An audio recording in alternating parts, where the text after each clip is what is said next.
Permitting Reform and Transportation Week is brought to you by the Business Roundtable.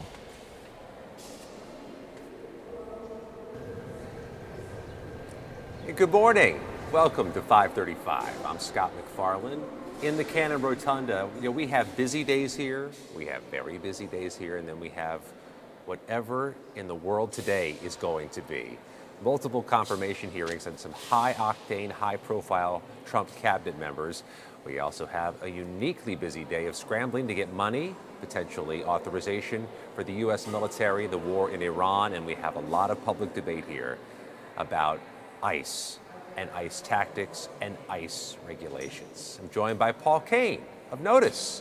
Let's start, Paul, with the Senate. We have confirmation hearings, dueling confirmation hearings going on with Jay Clayton to be the Director of National Intelligence and Todd Blanche to be the U.S. Attorney General. This is an imperfect science. Senate questioning at confirmation hearings. We see a very scattered opening to these hearings. What's your experience covering these things? So your morning note today, you wrote up maybe 20 different areas of questions that you would want the Democrats to ask. You sort of understand that the Republicans are mostly already on his side, and there might only be a couple of them that are really probing questions. Mm-hmm. Those are all really good points. But there's this thing I call senatorial disease, and the longer they're here, the less they want to hear from the witness, and the more they turn it into a speech. You and I were talking just beforehand about Sheldon Whitehouse. When Sheldon Whitehouse first got here in 2007, he was not that far removed from being an actual prosecutor. He had been a U.S. attorney and state attorney general, and he had still a familiarity with the courtroom and how to ask a witness questions to get answers. And his cross-examinations in 2007 and 2008 in some of these hearings were remarkable. He nearly derailed the Attorney General nomination of somebody who everybody wanted to support, Mike Mukasey, who was a judge and who George W.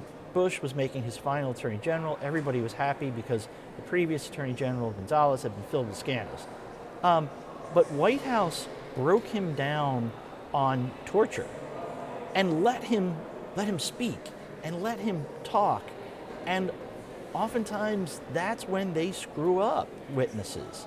And nowadays you look at that Senate Judiciary Committee and too many people are just trying to get their clip of them talking, their points, and that they're going to post on their social media for their Senate campaigns or governor campaigns, and you lose any chance to really have a moment where the witness screws up and everybody goes, whoa, what did he or she just say? Reveals him or herself. Yeah. We saw one exchange as the day began here with the 535, where it was a Republican questioning Todd Blanche, and often it's the friendly fire that can trip up a nominee.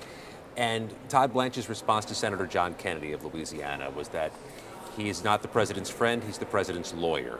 Then cleaned that up to say, I used to be the president's lawyer. But sometimes those little hiccups can be telling and illustrative of a broader point. And that's why senators often want to let the witness talk, because things can just surface in conversation. Well, Kennedy is notorious 19 times out of 20 to a witness who is from his party, his party's administration.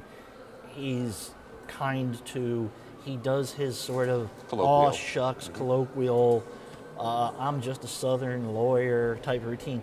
And then the 20th time he stops and is like, I am actually an internationally well-trained lawyer. I went to Vanderbilt, UVA law, and I can't remember which London law school it was. And he just will be like, now what is that you just said there? And all of a sudden the witness knows, oh God, this is the 20th time. Now I'm in trouble. We wish it would be more like 10 out of 20. It would be a a better service of oversight. But I can tell you from my reporting on the 535, there are a variety of different tools staffs will use to prepare their bosses for these types of moments. Some of them will do these murder boards where they actually simulate the questioning. They have somebody stand in for the nominee and go back and forth. Others will just kind of lard up their bosses with notes, with briefings to read through, on the train or in the car. But there are others who believe they're so uniquely skillful that they need no counsel on this. And I think that's where the senatorial disease comes in. yeah, and they also have such personal egos that they often will not submit to Philadelphia Eagles reference number 1 today.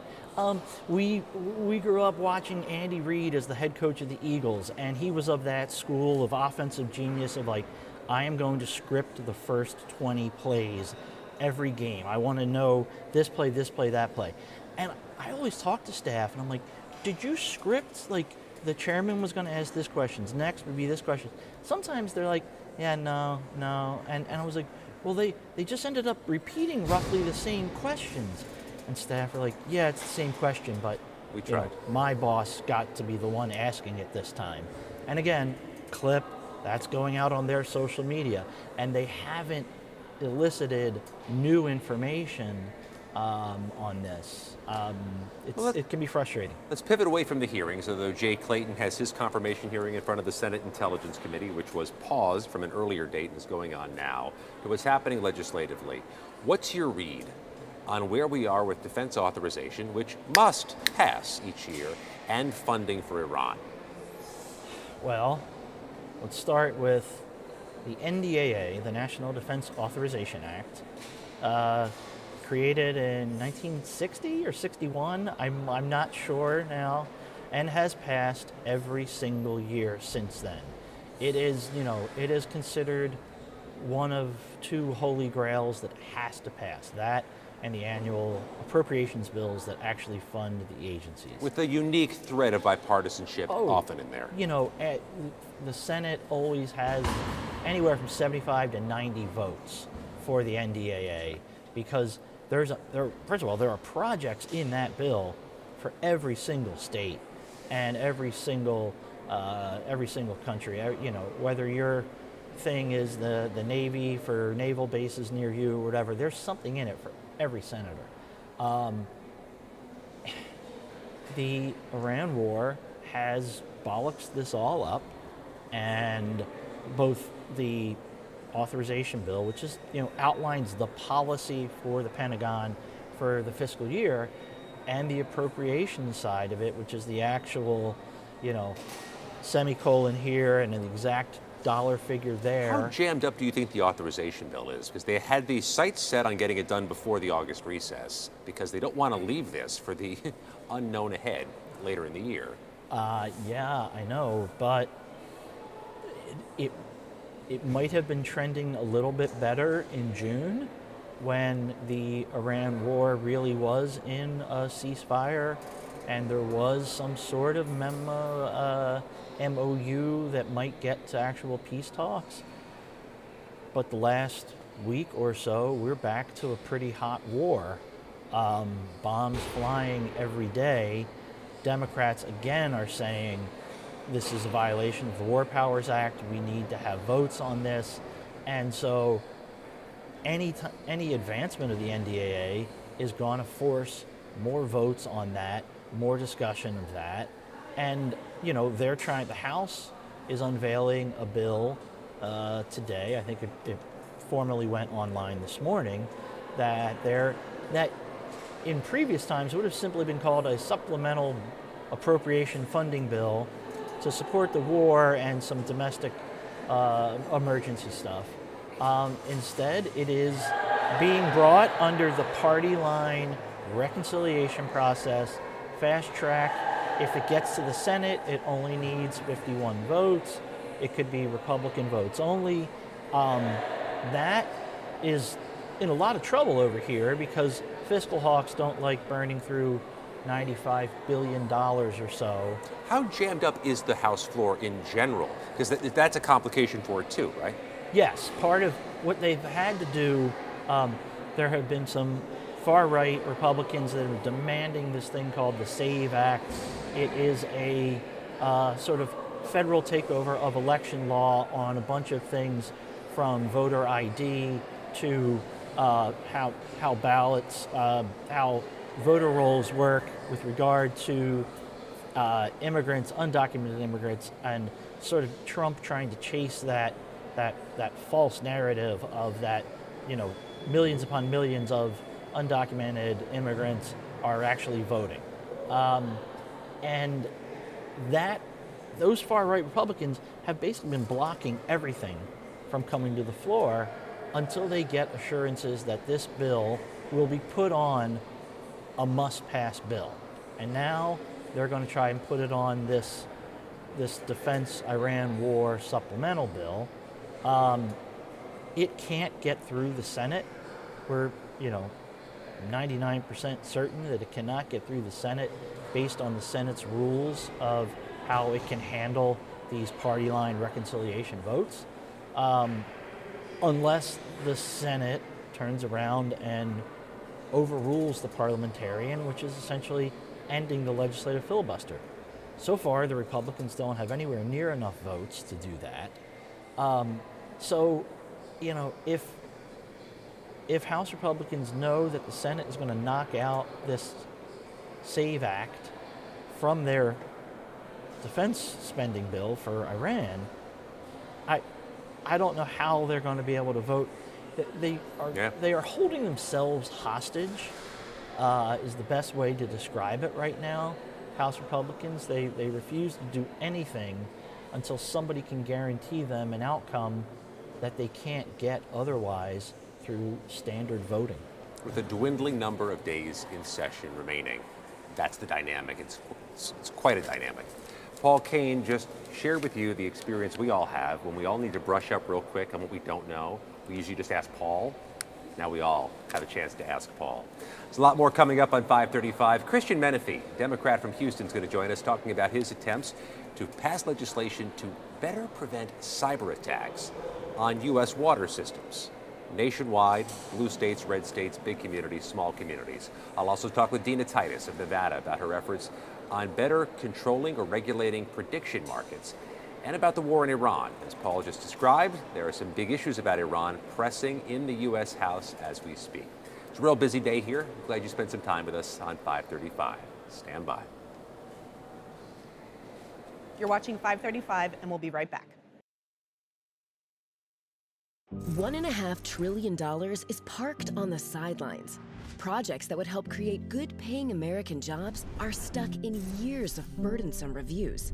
Permitting reform would unlock over 650 major U.S. infrastructure projects, from new roads and bridges to bringing more energy online. With faster, more efficient permitting, we can unleash America's economic potential. Let's move from waiting to building. Ready, set, let's build. We are Lions International, one association of global volunteers, one foundation for humanitarian grants, shaping the future, one act of kindness at a time. We are on a mission to improve health and well-being, to strengthen communities, to serve a world in need. We are Lions International. To learn more, visit lionsclubs.org. Congresswoman, we only have a couple minutes, Okay. which is perfect for our 535 1 minute. Should I be afraid? Who's the smartest member of Congress? So I'm really putting you on the spot here. Don't tell anybody this. I'm too much of a politician to answer that question. This is crazy. What's the best committee? I do like them all. On you, baby. That was good. That was good.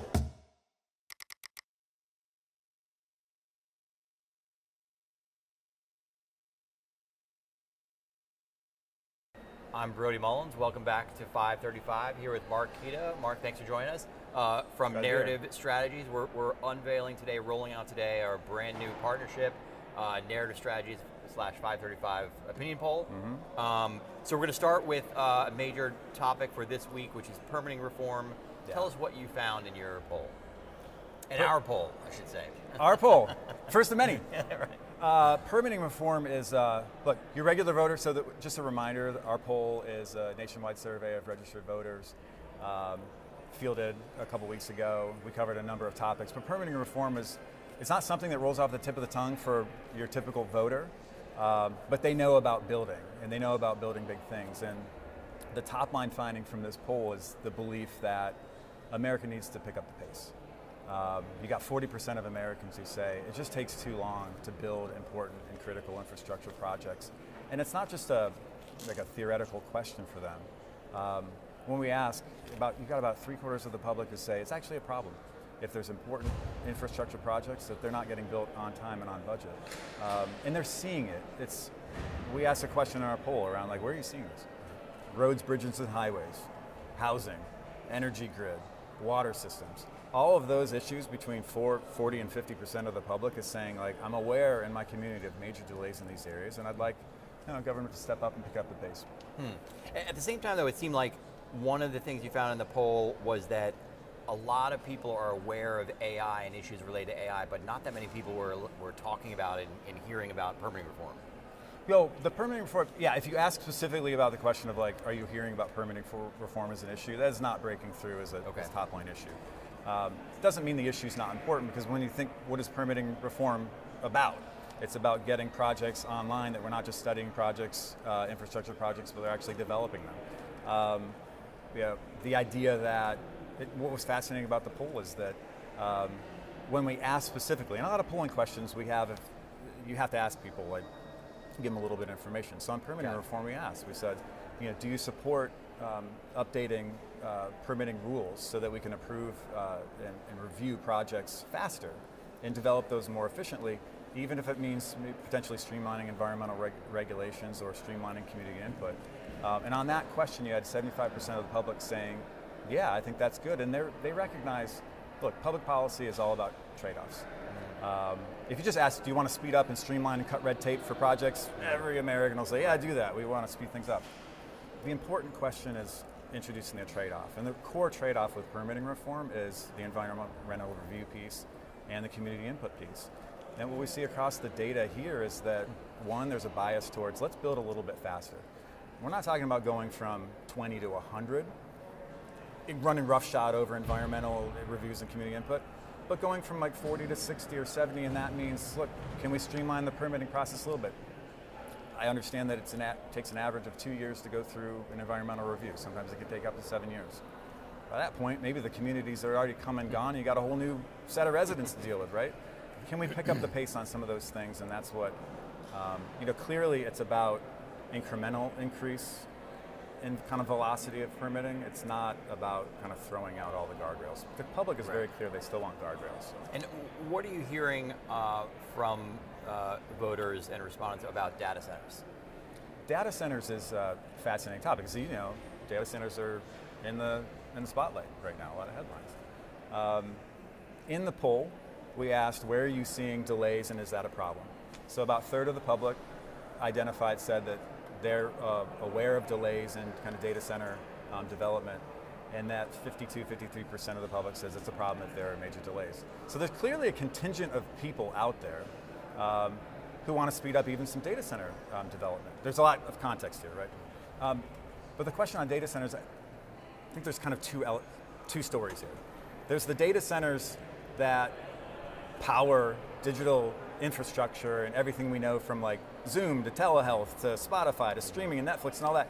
Some people recognize data centers as fueling kind of the digital economy, if you will. They're warmer to data centers. I think what's changed the dynamic clearly is there's more development around AI. And the connection of AI, I know we'll talk about AI a little bit later, but there's very clearly a question around Judgment Day scenario, right? How powerful is AI? The public recognizes it's one of the most consequential technologies of our time.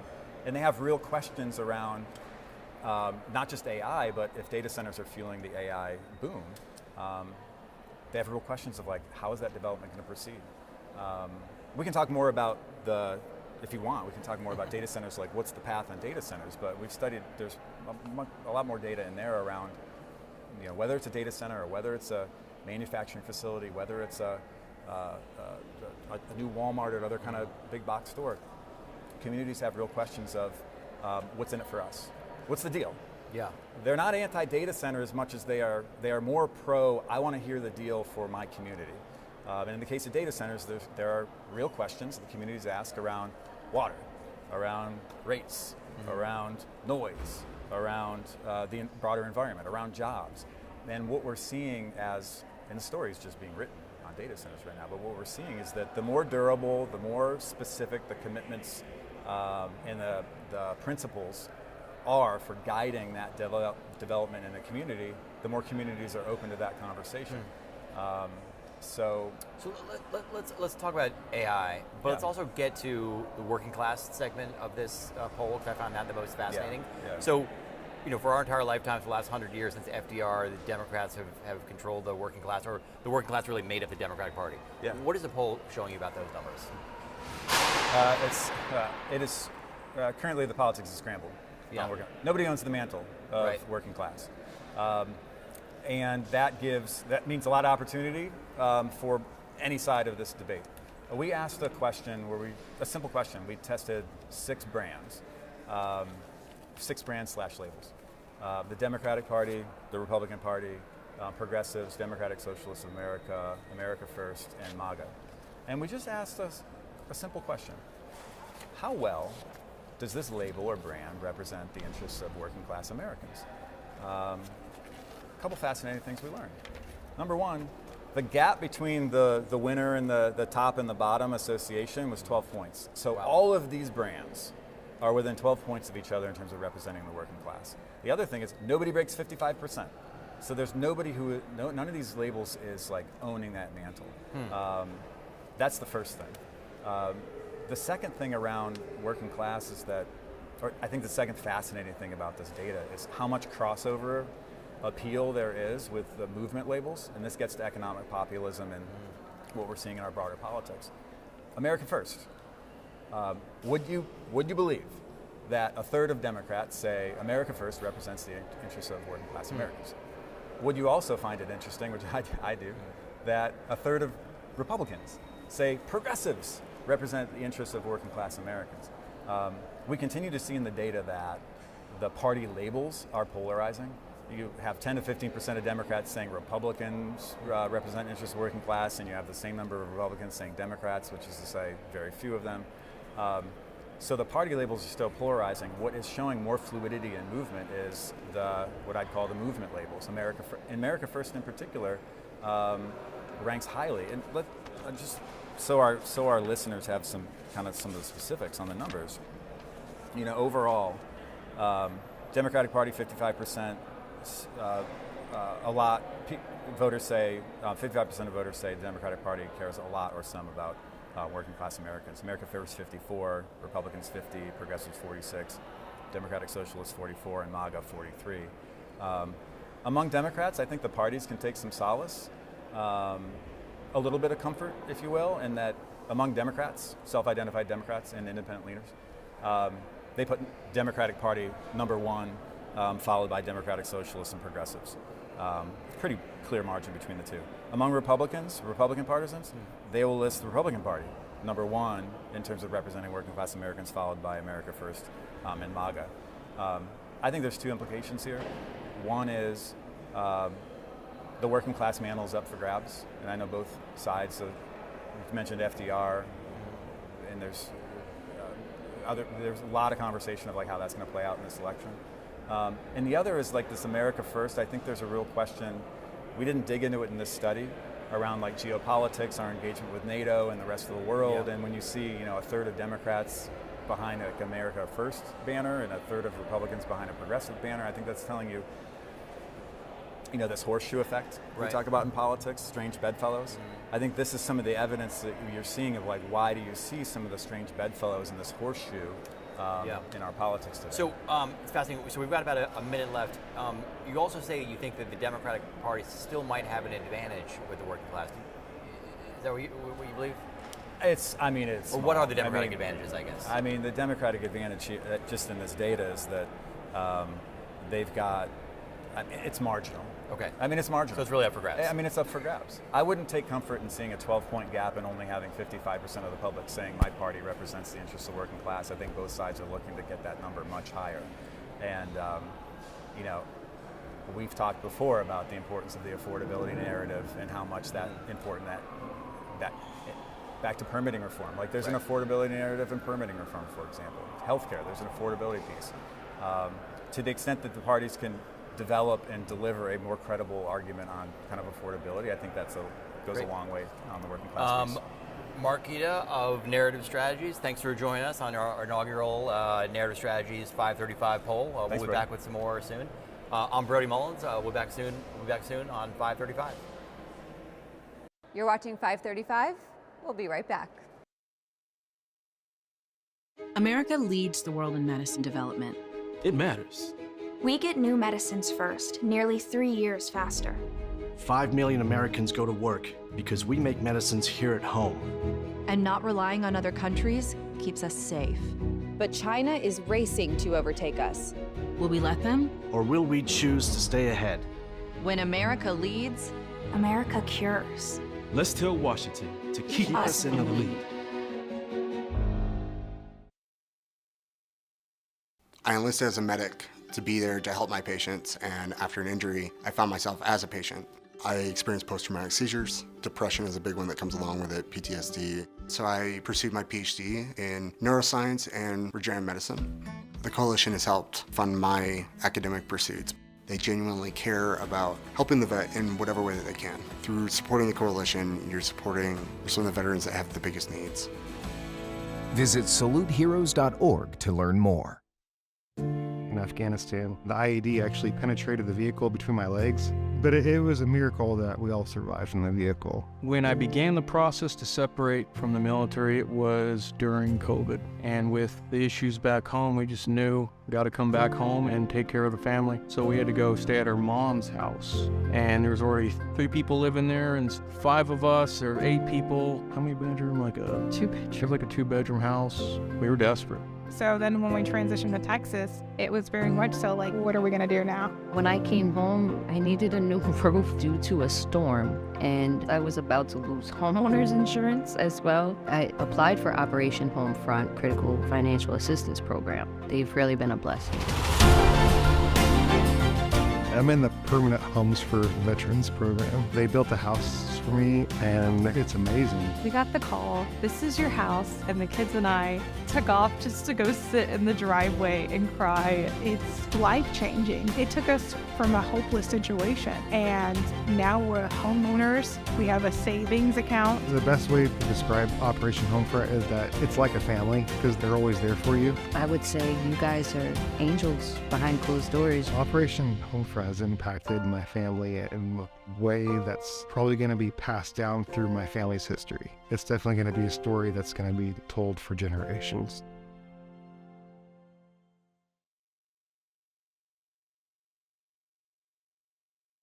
Welcome back. This is 535, and I'm Susan Davis.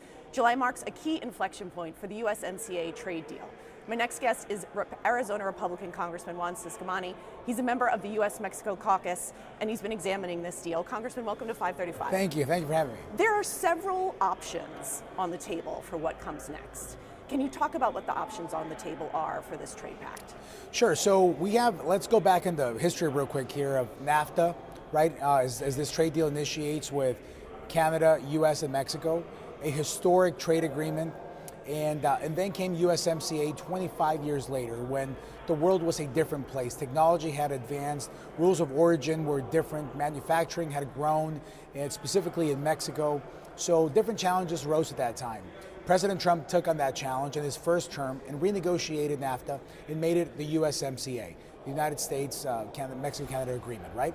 So little did we know that in that 5-year sunset, he was going to be back in office to renegotiate his own agreement at that time. So trade has always been one of the top priorities of the president. He understands the trade deficits that we have with some nations, but also the value that we have in trade relationships with other countries, specifically in this case, Mexico and Canada. Now, the trilateral agreement has been the goal for a while, but right now what we're looking at is more feasible, I would say, is going to be an agreement with each individual country and then potentially bringing it together for another trilateral agreement. That's where I foresee this going out. I may not be accurate on all the details on this. I'm not the lead negotiator on it, but we did meet with the United States trade representative, the ambassador, this week actually, and we asked about this, about what the future holds on it, and he sees the value of the relationship with both countries. The conversations are at different levels with Canada as they are with Mexico. For Arizona, Mexico is our #1 trading partner, times 4. In terms of who the #2 is, which is Canada. But Mexico is 4 times the amount of trade that we do with Canada. So for us, it's very important. Manufacturing, produce. In my background before this job, I was the head of the Arizona-Mexico Commission that dealt a lot with this issue. So we've been at the forefront of this. One more thing that I'll mention is that one of my predecessors, Congressman Jim Colby, was here from the 80s all the way to the early 2000s. He was one of the lead people on NAFTA as well. So my district has been at the forefront of this trade conversation for a while. Yeah, and I wanted to say that explicitly, is that your district is unique in that you have a very direct relationship with Mexico. Can you just talk geographically exactly where your district Exactly. Arizona is? So we're Arizona, Tucson, which is in the southeast corner of the state. So my district goes in that southeast corner, borders New Mexico, but also Mexico. So I have a chunk of the border. So my issue is that when I came in was anything border, right? And it was always important for me to differentiate. Are we talking border security? Are we talking border immigration? Or are we talking border trade? Yeah. And these things are separate in a lot of ways. So the conversation today is around trade, and we want that flow. We want that the agreements to flow in a way that is fair and beneficial and profitable for both sides, and that's what we're striving for here. So the options, it also seems that you could do a straight extension, which would go on for about another 14 or so years, renegotiate it in some way, or let it expire, and it would expire in 2034-ish, I believe. How, it sounds like you're talking about that there might be some renegotiation of the terms of this. Is it around the margins, or do you think there really needs to be substantive changes to the existing trade pact? I think it's going to be a little bit of both. When you look at the 3 options that you mentioned, if we just extend this, which I don't think that would happen, to be honest. I don't think this administration would go with that. They're not in the business of just letting things go and not actually having impact on them, especially with President Trump's 2.5 years left in office. He's going to want to make the largest impact that he can with his knowledge and his vision of trade. So I think that would be the case. Letting it expire would not be ideal for a lot of reasons, obviously. One thing that I hear from businesses often, especially at the border, is what they need is just predictability, right? What are we dealing with here? What is the landscape going to look like? And then they can adapt to that. So the notion of this possibly expiring is not good for business. It's not good for the trade relationship either. So when you look at the options that we have to change this, it's going to come down to the negotiations. Now, one thing that I asked the trade representative, the ambassador this week, I said, how is Mexico responding to this? And they said very favorably, better than ever before, actually. And sometimes the politics get in the way. High-level officials can say some things and kind of like, portray strength for their country, which is great. And then in the negotiating rooms, they know where we stand and what we need to get to. Mexico understands that in some ways the United States has been at a disadvantage in the trade relationship and that we have a deficit there. They understand the president's priority to get rid of that deficit and bring it to close to zero as possible and actually make it profitable for us as well. So they understand what they need to do to get there. It's all a matter of negotiations, but I think it's going well. But let me tell you, I think also the White House is not going to wait forever to get there, and they will push their leverage points if they need to. But as far as I know, as of this week, negotiations are going well with Mexico specifically. Canada's in a whole different lane. Yeah. Is there anything you specifically would like to see changed, particularly as it relates to your district or your state? Well, there are different rules around what American companies have to pay to be able to operate in Mexico, for example, versus what Mexican companies can operate business in the United States. That's one of the main drivers of the deficit that we're seeing here. Some rules around the fines that American companies have to pay, or the taxes that they end up paying to operating in Mexico. When you look at the trade relationship that we have, we export Arizona slightly more than we import for Mexico. So we're still in that sense on an advantage. Overall with the United States, and remember, Mexico is the #1 trading partner for Texas, for California, for Arizona. Several states, that's the case, but they don't all have the same exact export-import relationship. At the end of the day, business is business. We want to make sure that we do that. But I want to see a smoother way and safety and security for American investors to be able to invest in Mexico as well, without the risk of what it can be perceived as a government leaning heavier and heavier on the left that endangers the possibility of doing business in Mexico for our American companies. I want to ask you about something Donald Trump said recently when he told reporters, quote, "We don't need anything that Canada has, we don't need anything that Mexico has, but they need everything that we have." I realize that's a very simplistic statement, but you get the general sentiment of what he's saying there, is it seems to suggest that the U.S. has all the power in this negotiated agreement. Is that your assessment as well? Well, definitely when you look at the size of our economy and you look at the size of the economy of any nation that we're doing an agreement with, we are the A side of those agreements. We are the heavy side. We have the leverage. We have the consumer base. We have the GDP. The United States, we're in the driver's seat for sure. And I think the president wants to maximize that. And many times, if you look at the different agreements, the United States has been treated as if we are the B side of the equation. And we end up agreeing to things that are not totally beneficial for us. We benefit some, but the other side gets a much better deal than we do. So I think what the president is trying to do is just to say, hey, let's level the playing field. There's a way that we can all win. It's not a zero-sum game. Us winning doesn't mean that they lose, but it also can't be that them winning means that we lose either. So it's all about an agreement that both sides can benefit from this. They have things that we can benefit from, and we have things they benefit from. And in this case with Canada and Mexico specifically, such a different relationship than with other countries that we can trade with because we're neighbors. Mm-hmm. So Paul Fannin, one of the former governors in Arizona that founded the Arizona-Mexico Commission, said this. He said, if God made us neighbors, let us be good neighbors, right? So if we're going to be neighboring countries, and we have mutual interest that we have to have it on security, for example, which is one of the leverage points the president really used at the beginning. They have to play this in this arena of security as well.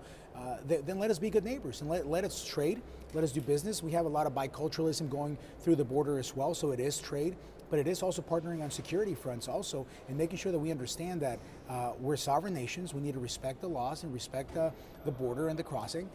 But also we want to do business together, and we have a lot of families that have members on both sides, and it's a very regional area that unless you live there, you don't understand the common flow that goes on, that someone can, go to lunch on the other side of the border, go back home, go to the doctor's office on one side or the other. It's a very fluid situation there, but we need those rules and the law to be obeyed as well.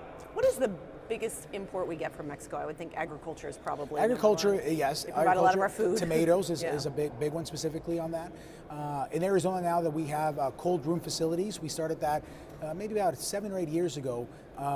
We're able to import berries as well. So this is what it is. And then on the Yuma side, though, we are Arizona exporting to the rest of the nation lettuce and produce as well. So Arizona is a big factor for the country in terms of the produce, either importing it or producing it as well. How has the president's tariffs affected this conversation? Because obviously they have not been very popular abroad, even if they may be popular domestically, politically. Are they a factor in these trade talks? Well, let me say this. When I was with the governor's office when the president was in his first term, and when the threat was real about the tariffs, there was a lot of alarms that went off with our border communities. Then things panned out differently. USMCA was renegotiated, and that was avoided. This second time around, actually tariffs go into place. And I saw a very different reaction from our border communities, in terms of the business leaders. They knew it was coming. I think they realized that was going to be the case.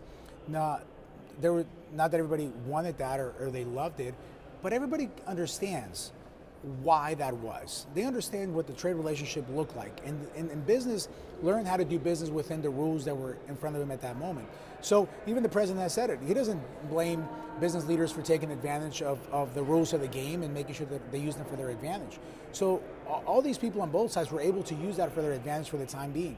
But they knew that something was coming because they knew that it was imbalanced. The trade relationship wasn't where it needed to be. So what the main thing they're asking for right now is, tell me what the rules of the game are going to be long term, because I can do business in whatever rules are. They have preference of that and they voice that. But if you tell me what is their number one concern or the number one request is to have predictability, long-term planning, how are things going to look like. These small extensions that we were looking at, 90 days and so on, those are very problematic for business. Is the end result or goal of renegotiating any element of this trade deal that there will be clarity on this tariff picture between both Canada and Mexico? Because I know in particular with Canada, it has, inflamed some tensions between the two countries. Yeah, I think it's clear that the White House, the president uses tariffs as a leverage point. He's a fan of them. He said it himself, and it's a good way for them to make a point and be able to negotiate that. I historically haven't been a big proponent of them. I think free trade has benefited, but there's also been a lot of gaps and a lot of shortcomings in that as well that need to be perfected. And the president is in every right to use that and be able to get us to a place where agreements can be renegotiated in a way that also benefits American companies and American consumers, as it will for our Mexican counterparts as well. So there's a way to do a win-win here. And I have confidence in the president that he's gonna get it done. I also want to ask you about something that you've been working on that's about the port of entry or point of entry, what do you say? Port of entry in Nogales, Arizona. And you want to put a huge investment into improving this. What is it you're trying to do here, and why do you think it matters? So in Nogales, Arizona, we have a dual port of entry, Mariposa, which is the commercial port, and I say this because it's kind of like in the higher ground, and then you have the DeConcini port of entry, that is the pedestrian and also commercial vehicle point. So that hasn't been updated in possibly 30 years or so. So there's an investment necessary that is outdated. It needs to be updated for security reasons, but also for trade reasons. The vast majority of the trade that happens in Arizona goes through that port of entry. So what I'm advocating for, and I led a bipartisan letter on this to the administration, to Secretary Mark Mullen, is to prioritize that port of entry for updating and upgrading as well to 20 lanes. And we've got a very specific laywork there based on the feedback that I'm getting from boots on the ground on what can and should be done. And it's actually time to get that done. So the letters to GSA, to the Secretary as well. We got a response back from Undersecretary Scott saying, we agree with you on the urgency here. The dollar amount is still kind of being figured out, but it's going to be probably in the $1.5 to $2 billion investment. I'm the only Arizona in the Appropriations Committee, House, Senate, Democrat, Republican. So I'm a big advocate for this. So I'll be working on this in next year's appropriations budget. Is that the vehicle essentially is appropriations, not the highway bill or some other infrastructure? It's a combination. So it's a combination. We have report language in the appropriations bill that asks and requests GSA to look at the cost effectiveness of this. So right now we're in the process of an environmental study. We always got to go through that. So no allocated funds need to be needed for that. But as soon as the environmental study is complete, then we'll have a dollar amount, then the appropriations process kicks in. So having me on that seat in the Appropriations Committee is going to be key to be able to get this through. Congressman, I really appreciate your time. If you'll humor me, we like to do a short segment at the end of these interviews called 1 minute. I don't know if this is a sneak attack on you or not, but these will be a bit of a lightning round of questions. I rise with the intention of disrupting the normal business. I ask unanimous consent. I ask unanimous consent. The senator from Nebraska is recognized. The gentlelady is recognized. The gentleman is recognized for 1 minute. First question, what are you going to do for August recess? Parades. For August, I'm sorry. August. 4th of July. For August, we're going to be around the district. I mean, this is the time when we get all around the district. We go visit the sites that we were able to appropriate resources to, and kids go back to school. So I'll be walking kids, 6 of them, to a first day of school. Although the high school ones may not be so happy that I walk them in, but I always do. And I do a selfie, and I kind of embarrass them a little bit. Very loudly. Dad loves you. They know it. I love you, love you. Well, let me walk you to your locker. And they're like, no, Dad, please. But it's a dad's job to embarrass their kids. One of my favorite questions to ask members of Congress is if someone was going to your district for the first time and they asked you where to go eat. Yes. Where's one of the first places you send them? Oh, you can't go wrong by visiting Mexican food places in Tucson. We're known for that. We have a lot of them all over town, actually, like traditional south side of Tucson, kind of like mom and pop shops, and then some that are, a little fancier, I would say, but they're on the northern side, and they have great food as well. I like to mix it up everywhere. What's your order? My order? Yeah. Carne asada. that is my go-to where I go. Can't do it wrong. Can't go wrong with that. Who do you think is one of your favorite people on the other side of the aisle? On the other side, I'll go back in history lane here for a little bit. Ross Mofford, she was the first governor in Arizona, a female governor in Arizona. By the time actually she became governor, there was a statute that she couldn't No female could, no woman could hold a statewide office in Arizona. She challenged that, was a trailblazer, and I think she set the tone for a lot of people, not just women, but I think minorities and a lot of other people that came after her that said, you know what, we can do this too. So I would say Ross Mofford. Final question, if you have to do karaoke, what's your song? Anything with Rocky theme, because those are my favorite songs. I just jam at them. Doesn't mean that I work out a lot. It just means that I listen to the songs and get pumped up before work. You need that in this job. Listening to the soundtrack is half the battle of working out. You know what? I'm halfway there. If you get a playlist, you'll be fine. Congressman Juan Ciscomani, it was a pleasure talking to you. Thanks for your time. Thank you so much. Appreciate it. We need to take a very quick break, and we will be right back.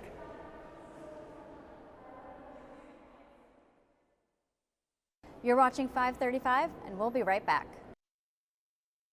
A simple blood test can detect Alzheimer's years before symptoms appear.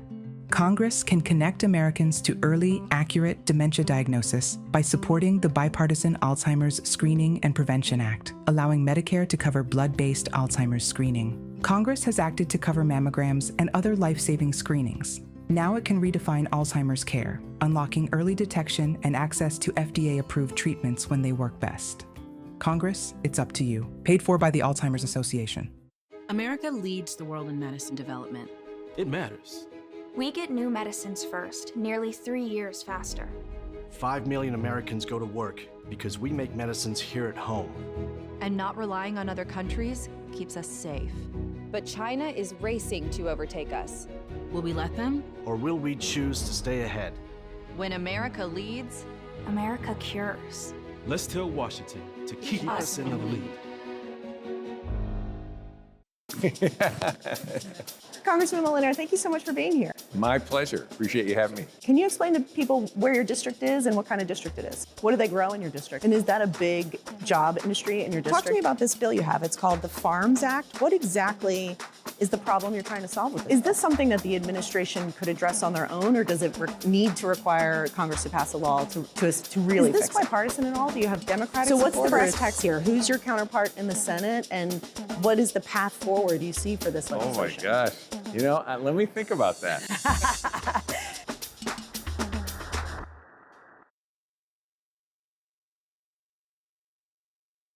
I'm Brody Mullins. Welcome back to 535. Today we're here with Brian Berry, Executive Director of the Ticket Policy Forum. Thanks for joining us. I'm happy to be here, Brody. Thank you.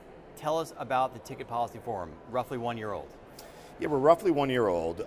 We're a 501c6 advocacy coalition and association of ticket selling marketplaces. So our members are companies that you've likely heard of: StubHub, SeatGeek, Vivid Seats, Game Time, TickPick, and Events Ticket Center. So we offer fans about 100 million tickets a year sold across our platforms, and have been around since the year 2000 when StubHub first launched. So how are you different from Live Nation Ticketmaster? In every possible good way. Look, we're the competitors at the end of the day. One of our members, SeatGeek, competes head-to-head with Live Nation Ticketmaster, with Ticketmaster actually. Live Nation is more on the content side, artist management, venue management, tours and production. You're just on the ticket side. On the ticketing side. So when it's focused down to the ticketing of a building, like a stadium, that may be a SeatGeek, it may be a Ticketmaster, or also on the resale side too, which a lot of people don't realize that Ticketmaster is the second largest reseller of tickets for events in the U.S. as well. So, we offer just another option for venues when they are selling their tickets, and we also offer fans another option when it comes to buying tickets too. And again, dive in a little bit more to how Ticketmaster is different. Why are they a problem? Yeah. So Ticketmaster is part of a kind of a big family, if you will, right? And in April, there was a successful verdict that came out of the Southern District of New York, finding that, in fact, it is operating as an illegal monopoly. That took a long time to get there. I've been hemming and hawing about this for years. But Ticketmaster controls roughly 80% of tickets for major concert tours. It'll fluctuate a little bit in terms of the percentage and the market share they have across sports or different leagues, but they are the dominant ticketer. So when you can access tickets, how much you're going to pay for tickets, all of this is controlled by one company. So is it a free market in that just Ticketmaster they were one of the first companies out there, they have 80% because they're a better business, or is it that they're illegally using anti-competitive tactics? Yeah, so I think it's been decades of growth, in fairness, and Ticketmaster and Live Nation merged in 2010. That was approved under the Obama Justice Department. It's at the very early stages of being unwound, hopefully, at this point in time. I think part of it had to do with the fact that they were buying up down the vertical chain of the live events system. They were buying up so many different parts. Eventually you control all the parts. So that's how we arrived there. They bought their way there, they bullied their way there, and they've dominated their way there. But hopefully, in the next year or two, that will all change. So things change on the antitrust side, starting in the Biden administration. Jonathan Cantor, the head of the DOJ antitrust division back then, filed a lawsuit against them. He happens to be a big music guy. Me too. And so he filed a lawsuit. The Trump administration came along, and at first it looked like the administration was going to continue that lawsuit or pursue it vigorously.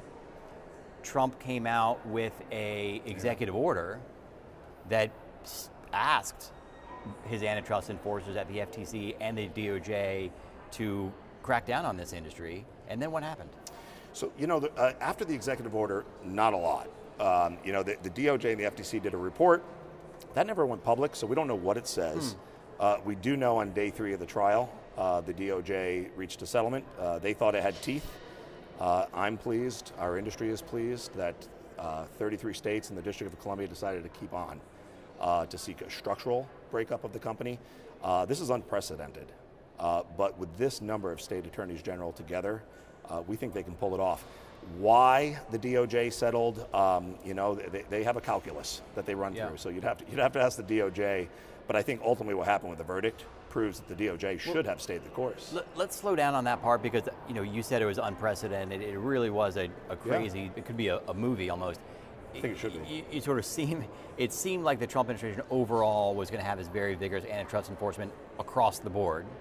On tech companies and on Ticketmaster, the executive order that you mentioned. Yeah. Then this trial is coming up.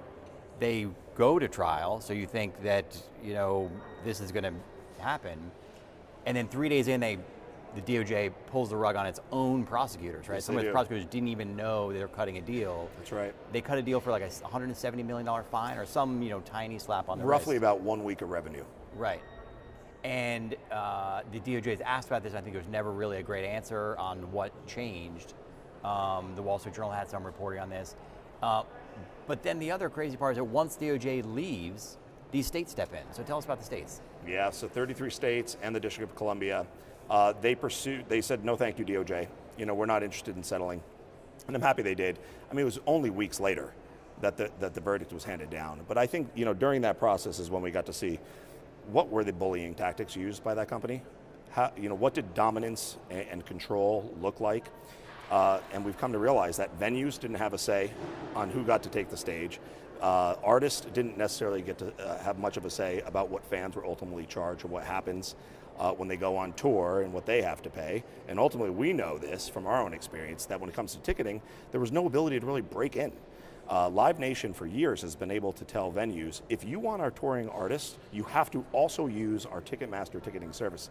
And if you don't, you're not going to get our content. We heard a lot of rumors about this, but it had never been put on display the way it was during the trial. So another remarkable part about this is the states win. Apparently the states, in my reporting, shows that the states were ready for DOJ to drop out. So they were had been preparing a case in case DOJ dropped out. They had to pick up and move rather quickly. Right, I think part of the calculus was DOJ drops the case, the states aren't ready to roll, and then everything falls apart. Instead, the states were ready, which is sort of remarkable. Then they win. It was remarkable. And then DOJ puts out, remember, they put out a statement praising the decision. They did. They did. And still, there's still the step ahead where the judge has to, take a look at that settlement agreement and approve it. Fortunately, you have to look at this as two different tracks. There is the federal side of it, which is the slap on the wrist side, and then there's the remedies phase that will come out, and that's going to be where the real outcomes are delivered. I guess that was my next question. I was confused about that. So once the judge rules with the states and against Live Nation Ticketmaster, I thought did the settlement just go away, or the settlement is still in place? So that settlement will still be reviewed. That settlement still gets even reviewed. Though the states is sort of. And we anticipate there'll be post-trial motions by Live Nation. They're talking about it. You do have a situation here with a company that arguably has a blank check and can hire as many attorneys as it needs.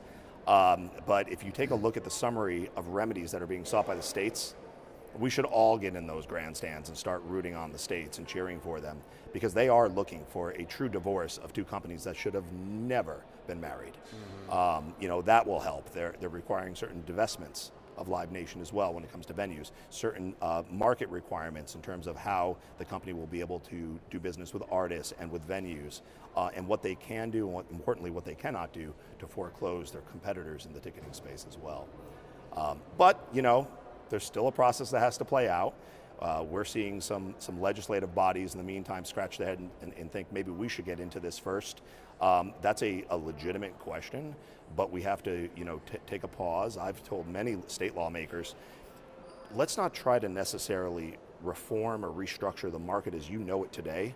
I think we can all agree there's some things, when you have a great experience, you think the market's working just fine. There's a lot of fans that are upset. There are a lot of, I'll tell you, in our industry, there's a lot of frustration with being able to break in and offer these venues a better ticketing partner, but they too are afraid to do so. You know, so, you know, let's pause, let's take a step back. My advice is let's see what happens. What does the new market look like in a post-Live Nation Ticketmaster breakup that then we can then refine? Otherwise, we're kind of moving around the deck chairs on the Titanic, and it's premature to do that. So, you know, but you know, the outcome of what happens in the courts, as well as what happens in state houses, as well as what happens here in Congress, you know, it's a big question mark, but it's all within pretty close reach. So this show's supposed to be about Congress. We've talked about the antitrust division for 8 minutes. Tell us about Congress. You've got the BOTS Act and another piece of legislation on this topic. Okay, tell us about this. Real creative name, I know. So yeah, there's a bipartisan bill that's moving through Congress. As you know, Brody, not much that goes with what, 409 to 15, I think, out of the House. Overwhelmingly bipartisan. Went to the Senate. About a year or so ago, we thought it was going to head to the president's desk for signature. A year and a half ago, you might remember there was a famous social media post that went out about anyone who votes for this, you know, ought to go down in the primaries, and that was enough to gridlock Washington for several months. The Ticket Act was in there. You know, so it was so close to, you know, and that was not a controversial part of that reconciliation package. But it does really good things to the market. We are for it, and it's, you know, it's like anything else in DC. It took years to sit around tables with industry to talk about what should be in the Ticket Act, what can we live with, you know, what will be positive both to protect competition in the market as well as providing new protections to consumers. And we think it's a good law, and it ought to become, it's a good piece of legislation, and it ought to become the law. So it will guarantee refunds for canceled and postponed events. It will require that guarantee policies are clearly and conspicuously disclosed before you purchase tickets, so you should know what your protections are. It will ban the what's known as deceptive speculative ticketing, where you don't know, but the person offering to sell you a ticket actually doesn't have that ticket or has no expectation that they will. They're hoping they are, and hope is not a good enough strategy when you or I are out there buying tickets. You ought to know that that's the nature of that transaction before you go into it. You have a right to know. So it'll ban deceptive speculative practice as well. All-in pricing. Sounds like a no-brainer, but that will codify it into law because last May, the FTC finalized a rule requiring total upfront pricing of tickets. Again, sounds simple, but I will tell you as a fan myself, there were many times where I thought I had a $70 ticket in the cart, and then I'm texting my friend saying, actually, it's 100 or it's 115, you need to Venmo me a little bit more, or whatever it might be. So just so you see, the first price is the last price. We've seen it in airlines, and we know it could work here. There was a situation years ago where one of our marketplace members actually did this on their own. They thought if we lead by example, others will follow. That didn't happen.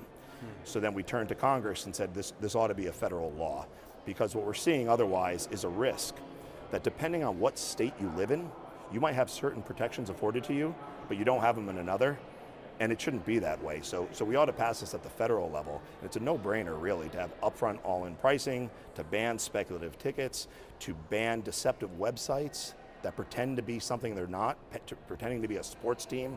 If they're not the sports team, for example, pretending to be a music venue. If they're not the music venue, for example, you should know exactly where you're buying your tickets from and what tickets you are buying. It's pretty simple, very straightforward, very popular. So we hope we can get it across the finish line. Brian Barry, Executive Director of the Ticket Policy Forum. Thanks for joining us.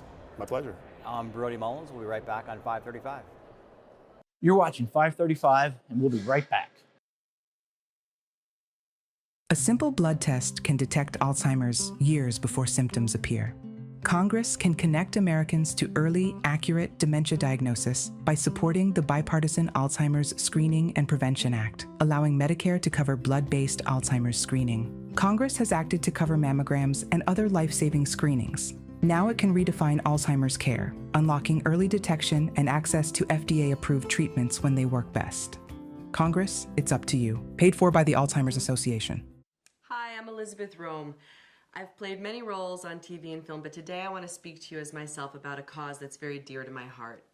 The Cancer Prevention and Treatment Fund provides free help to those who have cancer and those who wish to prevent it. They've also worked tirelessly on banning cancer-causing chemicals in our homes and neighborhoods. I want to thank them as a mom for protecting our families. Please donate today at the Cancer Prevention and Treatment Fund at stopcancerfund.com. I enlisted as a medic to be there to help my patients, and after an injury, I found myself as a patient. I experienced post-traumatic seizures. Depression is a big one that comes along with it, PTSD. So I pursued my PhD in neuroscience and regenerative medicine. The coalition has helped fund my academic pursuits. They genuinely care about helping the vet in whatever way that they can. Through supporting the coalition, you're supporting some of the veterans that have the biggest needs. Visit saluteheroes.org to learn more. I work hard. My dad worked hard. That's where I got it from. What I take home is my future and my kids' future. And if I can invest in companies, they're going to reflect my principles, what I believe in.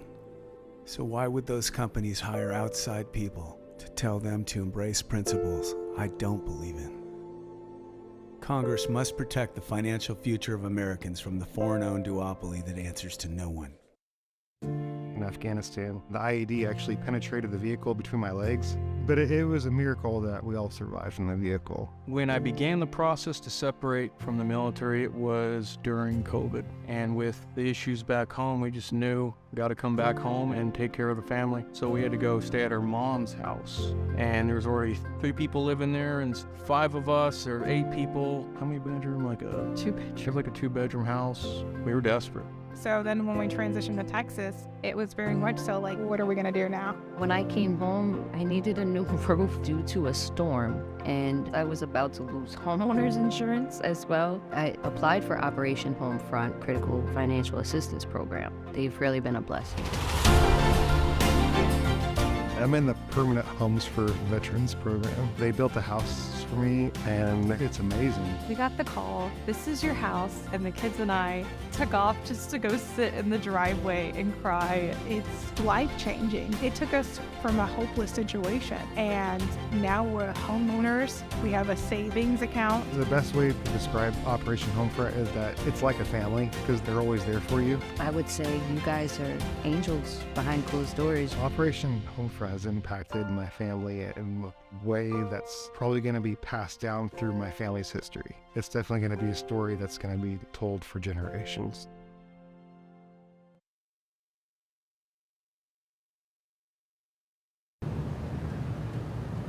It moved, you did. Back on 535, I'm Scott McFarland, joined now by Congresswoman Dina Titus, who represents the southeast corner of Las Vegas, Henderson, Nevada, beautiful part of America. Oh. Thank you for joining us. Well, thank you for having me. On the House Foreign Affairs Committee, and also pushing a piece of legislation I want to talk to you about at length.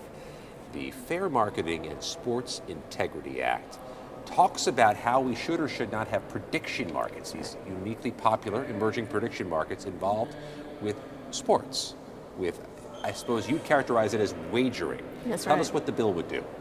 Well, I represent the Las Vegas Strip, and that's our bread and butter, gaming and hospitality.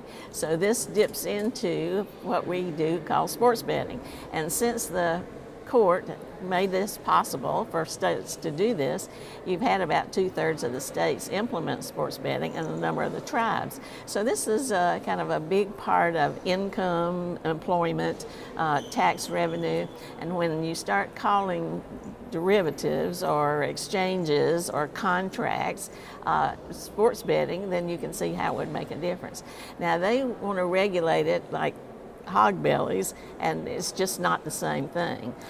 So we are looking very closely at how it's regulated, who has options to use it, what you can bet on, and if it walks like a duck, talks like a duck, then it's sports betting. Before we talk about the how on this legislation, let's talk about what this thing is. Okay. Poly market, the prediction markets that are emerging, are giving people a chance to make what you would characterize as a bet on a sporting event or the probability of some sports event occurring. Explain how all that's happening now, what you're trying to deter. Well, you can go online and find Kalshi or find some of the others that are the big ones and place a bet. Now, they say it's not betting because you're not betting against the house, you're betting against other people. You can bet anything from when a war is going to end to who wins an election to when the bird flies off the wire. Or you can bet on teams, and you've seen so much of that revenue come in on the World Cup as people have bet. So you're betting the odds, you're betting against each other, but it certainly pays out big dividends. Now the problem is there are no regulations whatsoever.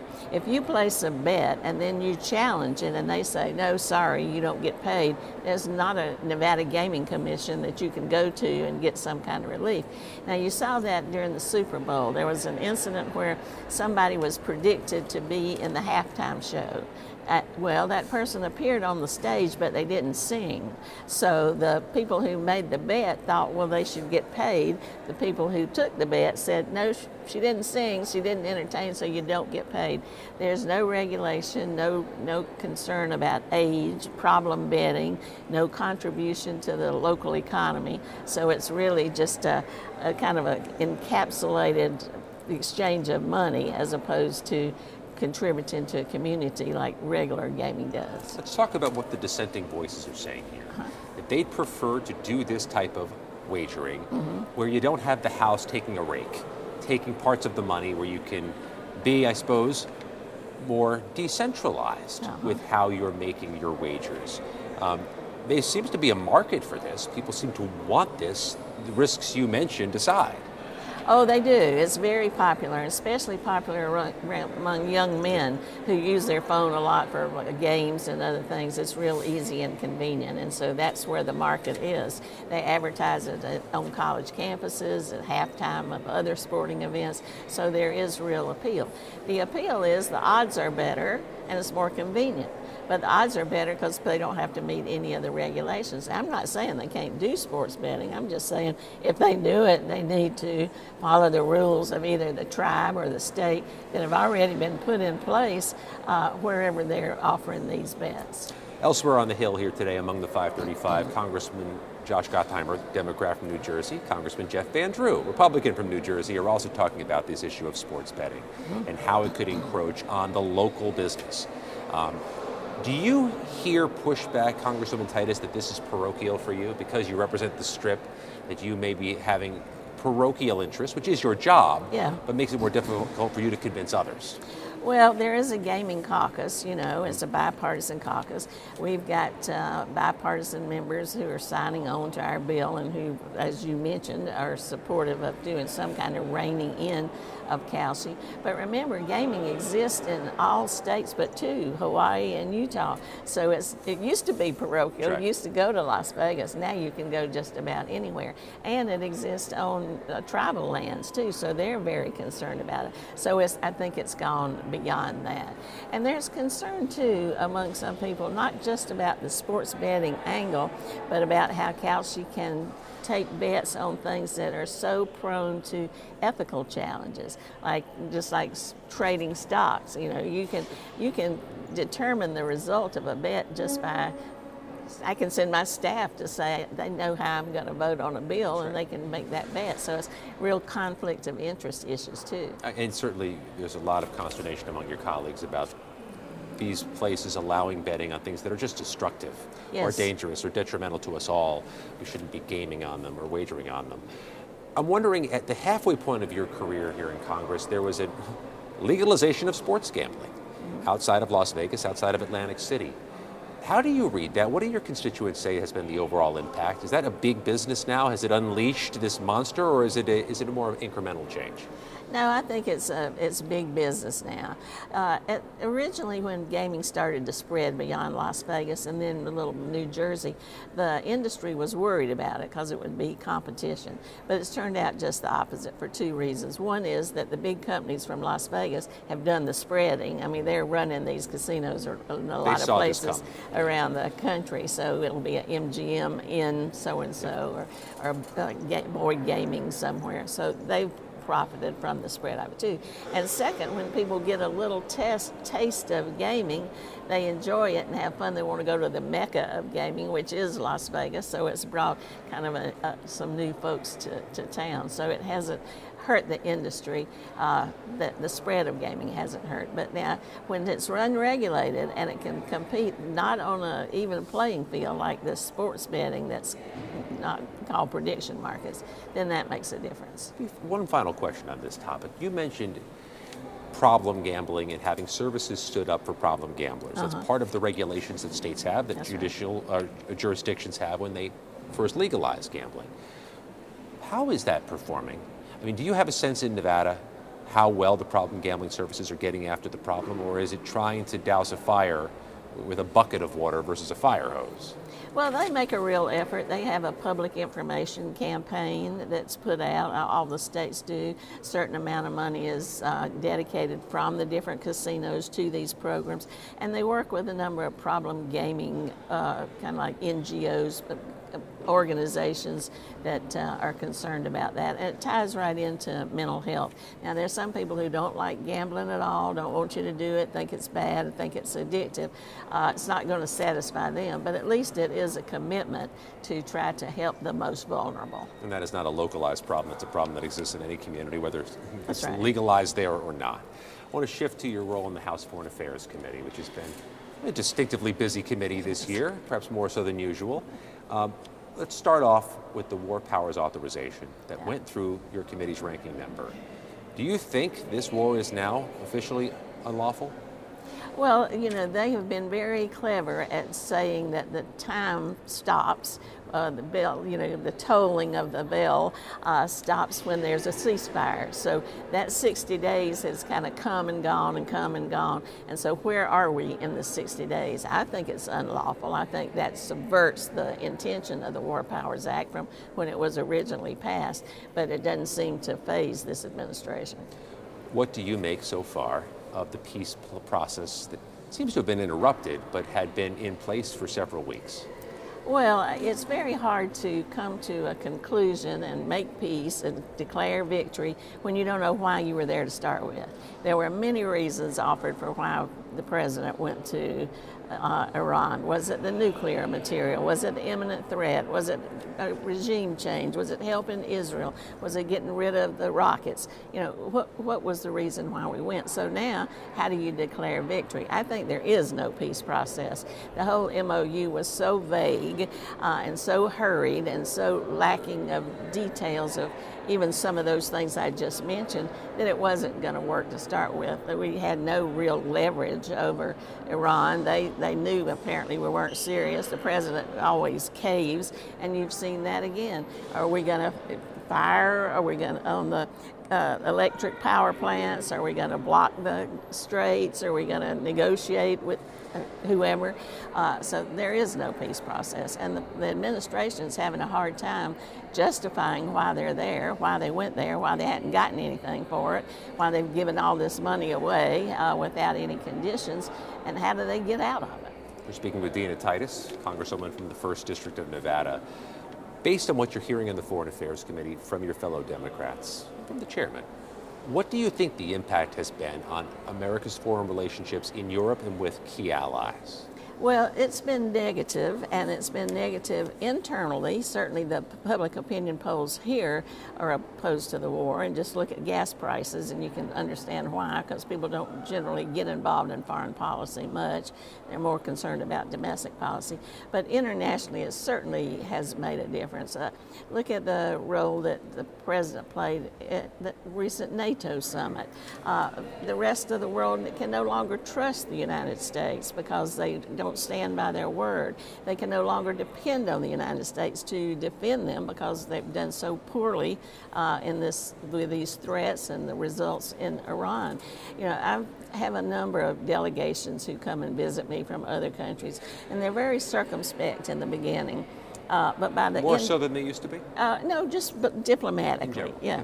But by the end of the conversation, this is more than it used to be. You can tell that they are worried, that they are critical of this administration, and they just don't know what to do because they don't know what's coming next. There is no stability. There's no real diplomacy. It's hit or miss. Look at Eastern Europe. Look at the Baltics. They're all very concerned.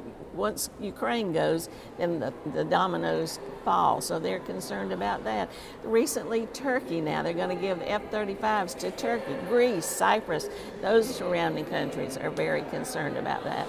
They just, and who are they dealing with? Are they dealing with two real estate agents? Or are they dealing with the Secretary of State, the Secretary of War? Who is making these decisions? Doesn't seem to be Donald Trump, because everything is just kind of hit or miss. What do you think your constituents, how do you think they're measuring up Pete Hegseth? What are they telling you they think about the Secretary of Defense? I think they're embarrassed by him. It depends on which side you're talking to. Ashamed of what he's done. There's a political divide in your district, yes. Even on issues of war and defense. That's correct. Yeah. And those kind of issues didn't used to be so partisan. You know, it's like in the Foreign Affairs Committee, politics stopped at the water's edge, and then we were united. But now, that's not the case so much anymore.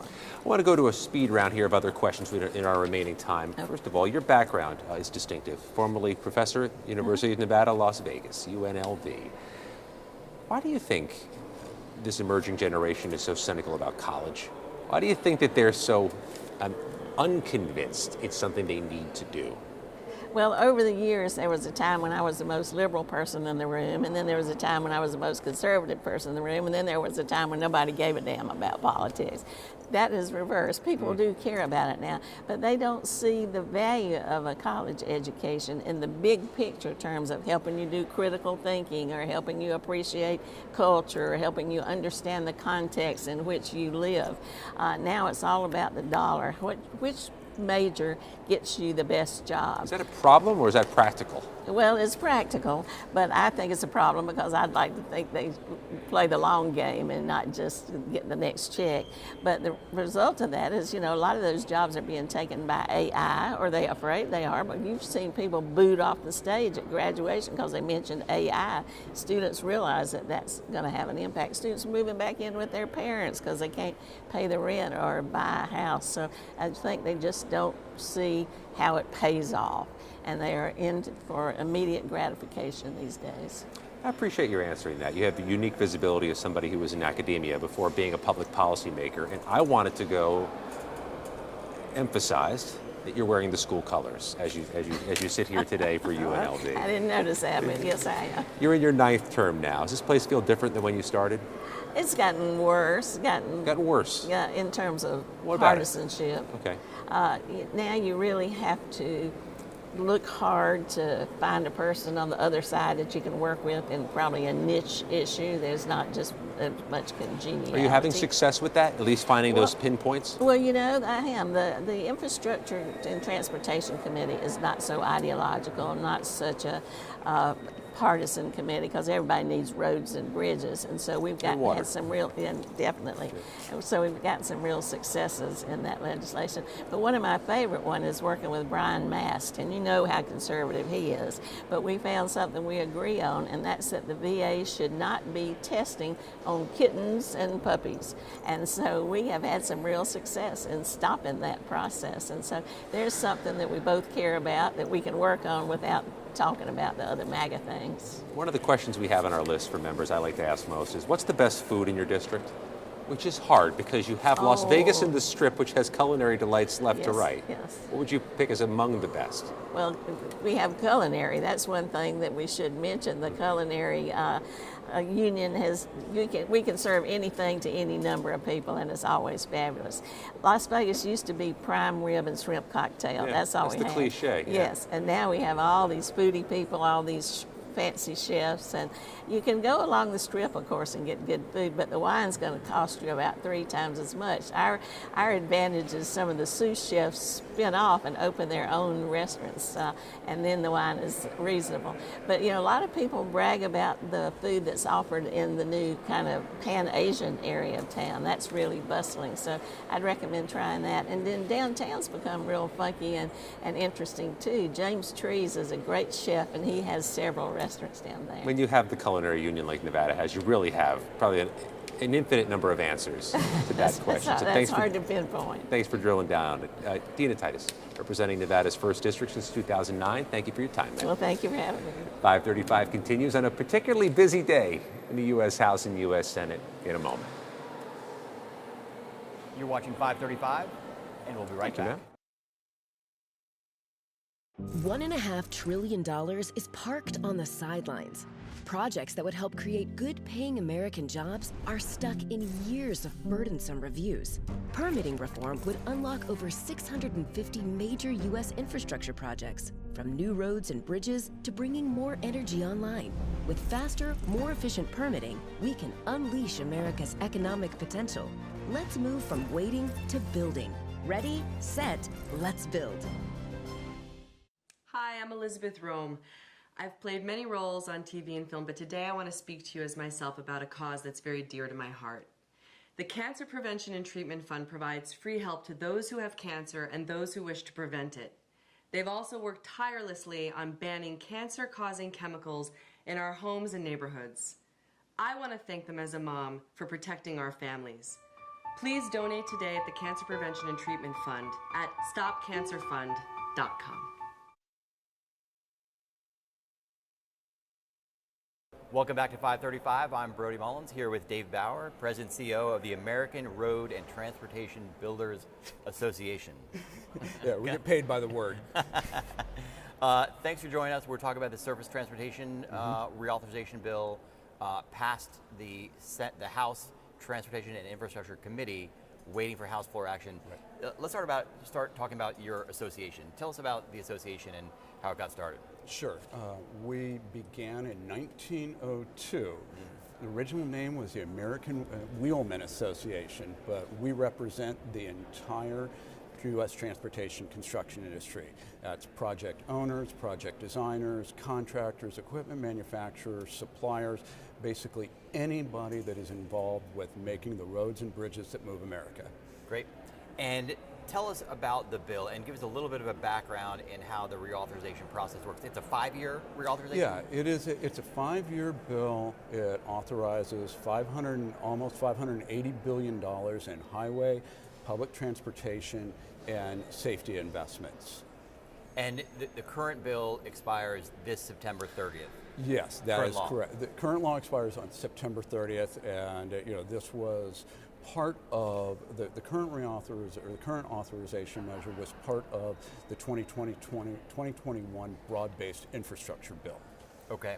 And this is a bill I remember in years past, sometimes it goes unauthorized for years, right? What happens when the projects are not authorized? That's a really good question and very poignant for the point that we are in right now.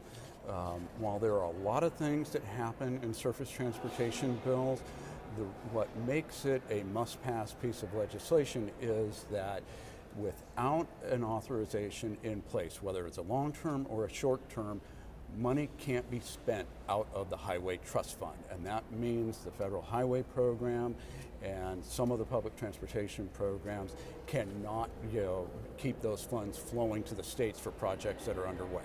So I guess I might answer my next question, which is what is at stake? What happens if this bill is not authorized by September 30th? Well, I mean, I think in my tenure, there's only been one time where that happened, and there was a brief lapse for a couple of days, and at that point, states do not get reimbursed.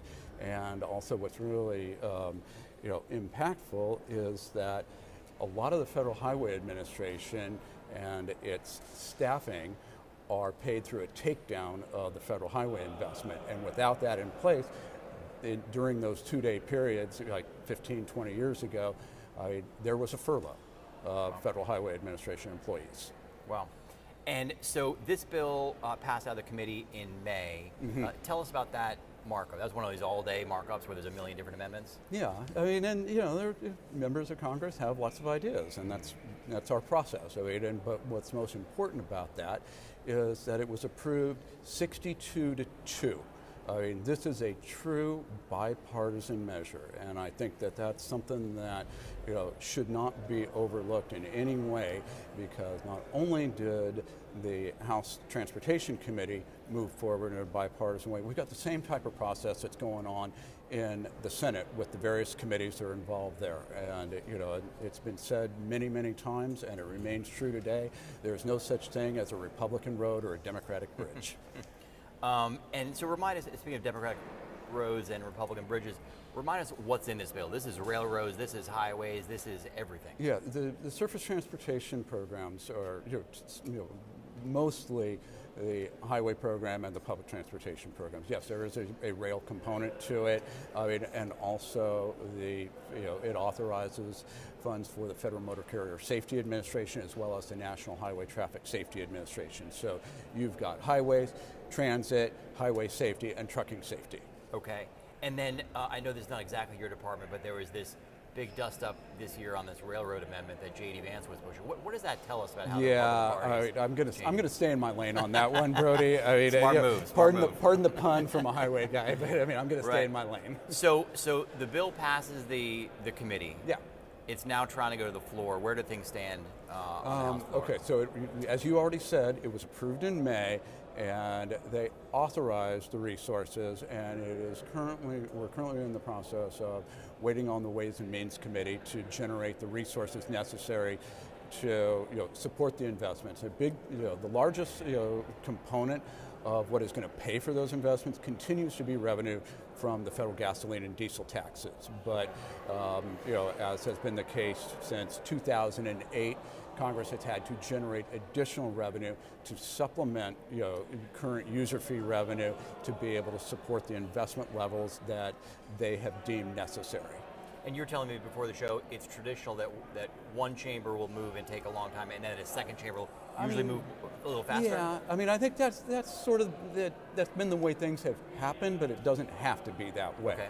I mean, I think typically when we look at past bills, one chamber has moved before the other chamber. I mean, my very first highway bill, the House moved first and the Senate followed.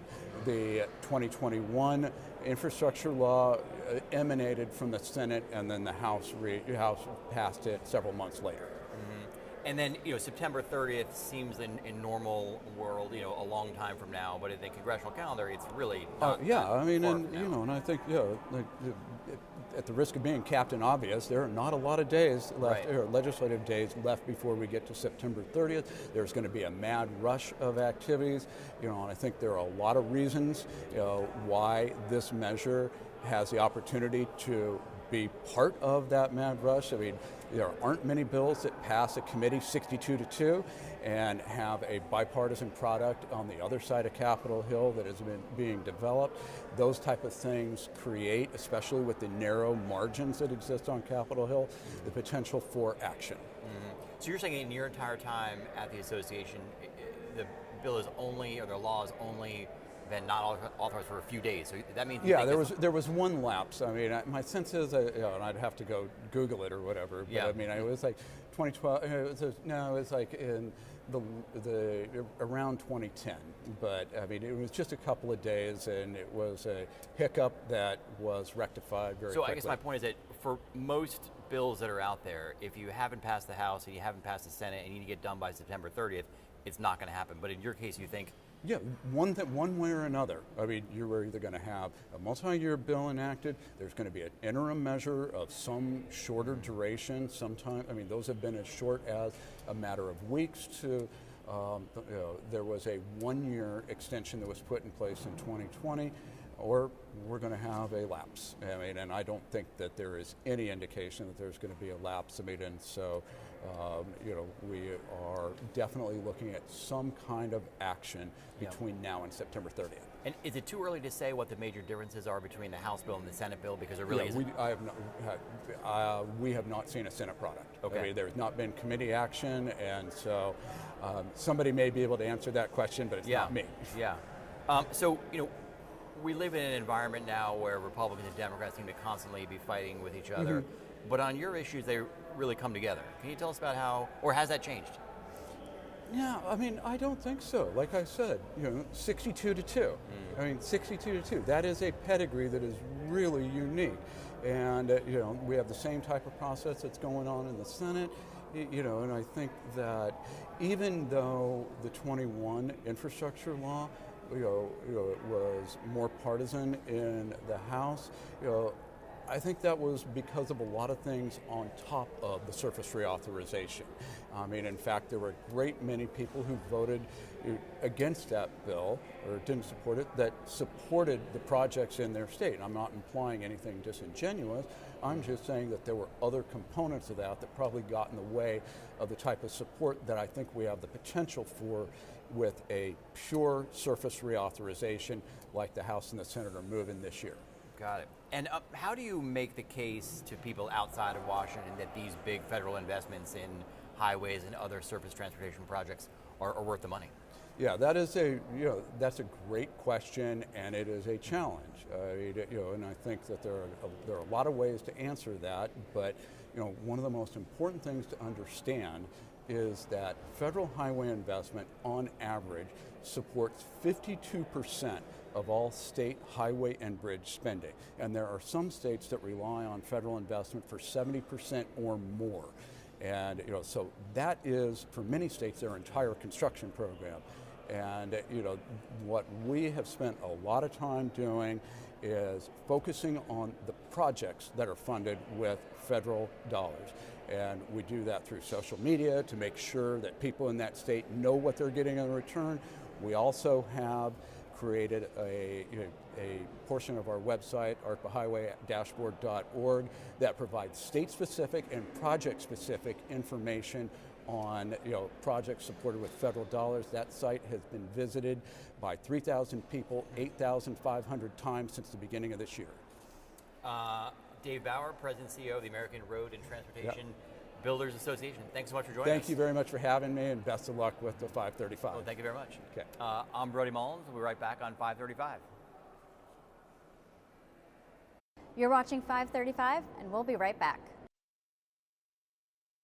He is what your show is called, The Decider.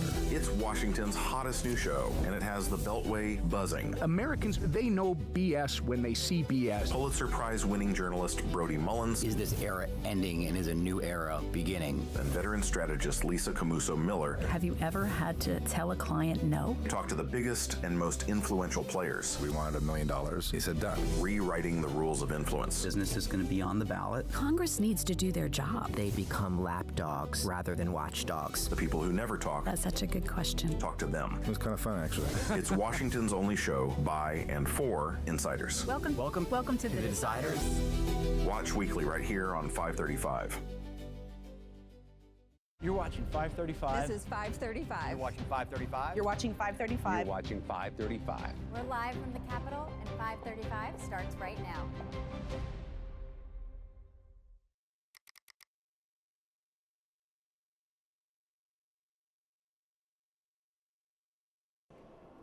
Welcome back to 535. I'm Scott McFarland. Pleased to be joined by Christian Menefee, Democrat representing Houston and some of the Houston suburbs in Texas, also a member of the House Science and Space Committee, and we're going to talk about one of the important pieces of legislation you're working on through that committee. But first of all, we should lay the groundwork. There have been alerts about potential dangers and threats to American water systems from foreign actors or others who may have malign interests against these critical U.S. utilities. What are you aiming to do to ensure the security of those systems? We have to increase funding for the protection and the sophistication of those systems. If you look throughout the country, we have about 170,000 drinking water and wastewater systems. Now, this may sound innocuous, but Every single person in this country needs water to drink, to bathe, right? To be able to flush their toilets. You could bring this country to a screeching halt if you were able to infiltrate these systems. And in 2023, the EPA went and investigated some of these systems and found that 70% of them were deficient when it came to being positioned to protect from cyber attacks. So when you have countries out there like Russia, like China, that are trying to infiltrate our systems, that are sending hackers to do the work of potentially bringing us harm, we got to get ready. And that means federal dollars in these programs that help these systems upgrade, get protected, and ensure we don't have these major attacks. You're from an enormous city. You have an enormous water system in Houston, one that is aging, I think, terribly. Yeah.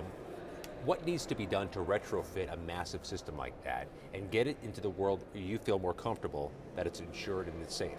It's scary stuff. You know, in Harris County, we have almost 5 million people. We're one of the most populous states in the country. If we were a state, we'd be the 25th most populous state. It's a lot of people living in a very connected area. And we have a single water purification plant that services 2.2 million people.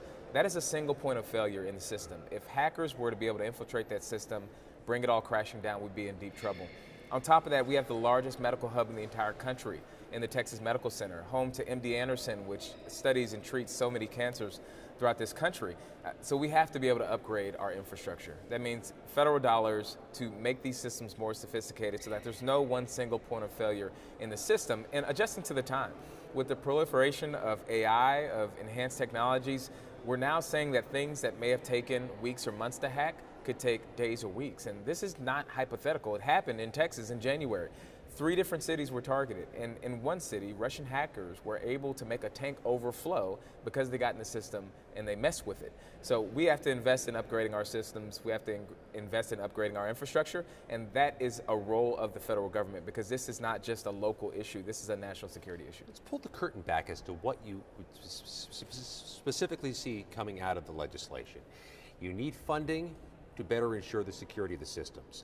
Would you authorize specific things they need to do with that money, specific granular concepts to secure the systems? Absolutely. I mean, there are systems right now, new technologies that have been built that where you can put a software on a piece of a water infrastructure system, and it can let you know the moment that there's been some sort of change in that system.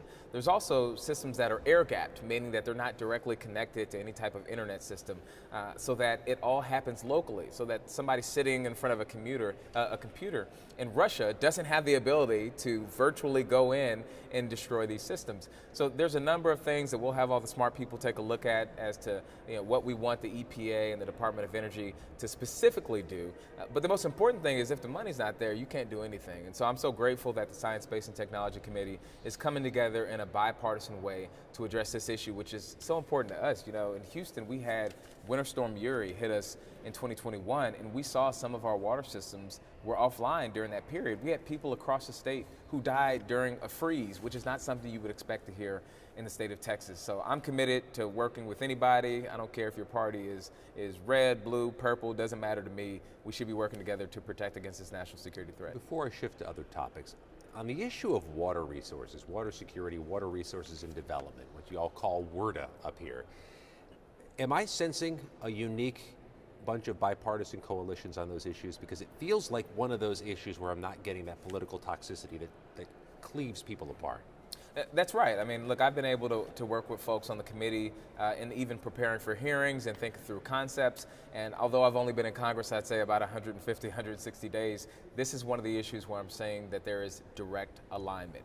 When these water purification facilities, these wastewater facilities, when they're being attacked, the hackers don't care if it's a Democratic district or a Republican district. So I'm sensing that this is one of the few areas where I'm going to quickly be able to work with other members, and I'm not going to ask myself when I go into working with them, what party are you a member of? Fair enough. On the issue of absenteeism in schools, you are proposing things to help school systems better get after trying to get kids in the building and educated. Tell us some of what you're proposing. Yeah, I have introduced a bill that allows federal dollars to be spent locally in schools to ensure that we're addressing the root causes of absenteeism. look, you can say what you want about a kid, but if the kid is not in the school system, if they're not actually coming to class, you're not going to be able to get them the help that they need. Too often we go immediately to punitive measures, to trying to harm the kid, harm their parents for them not being at school, but we should look at the root causes. What's going on in the home? Is there counseling services we can get them connected with? And ensuring that federal funding can be used for that. So I'm really excited about the bill. I'm hopeful that we'll get some support from across the aisle. But education was the great equalizer in my life. I'm the first in my family to graduate college. I went to college on a Pell Grant. I have more members in family who have been to prison than who have been to college. And that education was able to get me in a position now I'm being interviewed as a member of the House of Representatives. So I want every single kid to have that ladder to be able to pull themselves to a better situation. Let me press you on that, because you are among the younger members of Congress. You may have unique visibility. If kids today still have aspirations for college the way we did, feels like the youth, teenagers, may be more disaffected by the concept of college than they used to be. And I know that because we hear that from university heads. Yeah. How do you measure that among your constituents in Houston?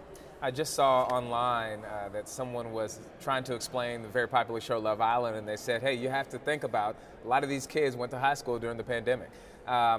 Folks are growing up on social media now. They're seeing other opportunities to acquire wealth, and at the same time, the great promise that we made to a generation, my generation, is failing them.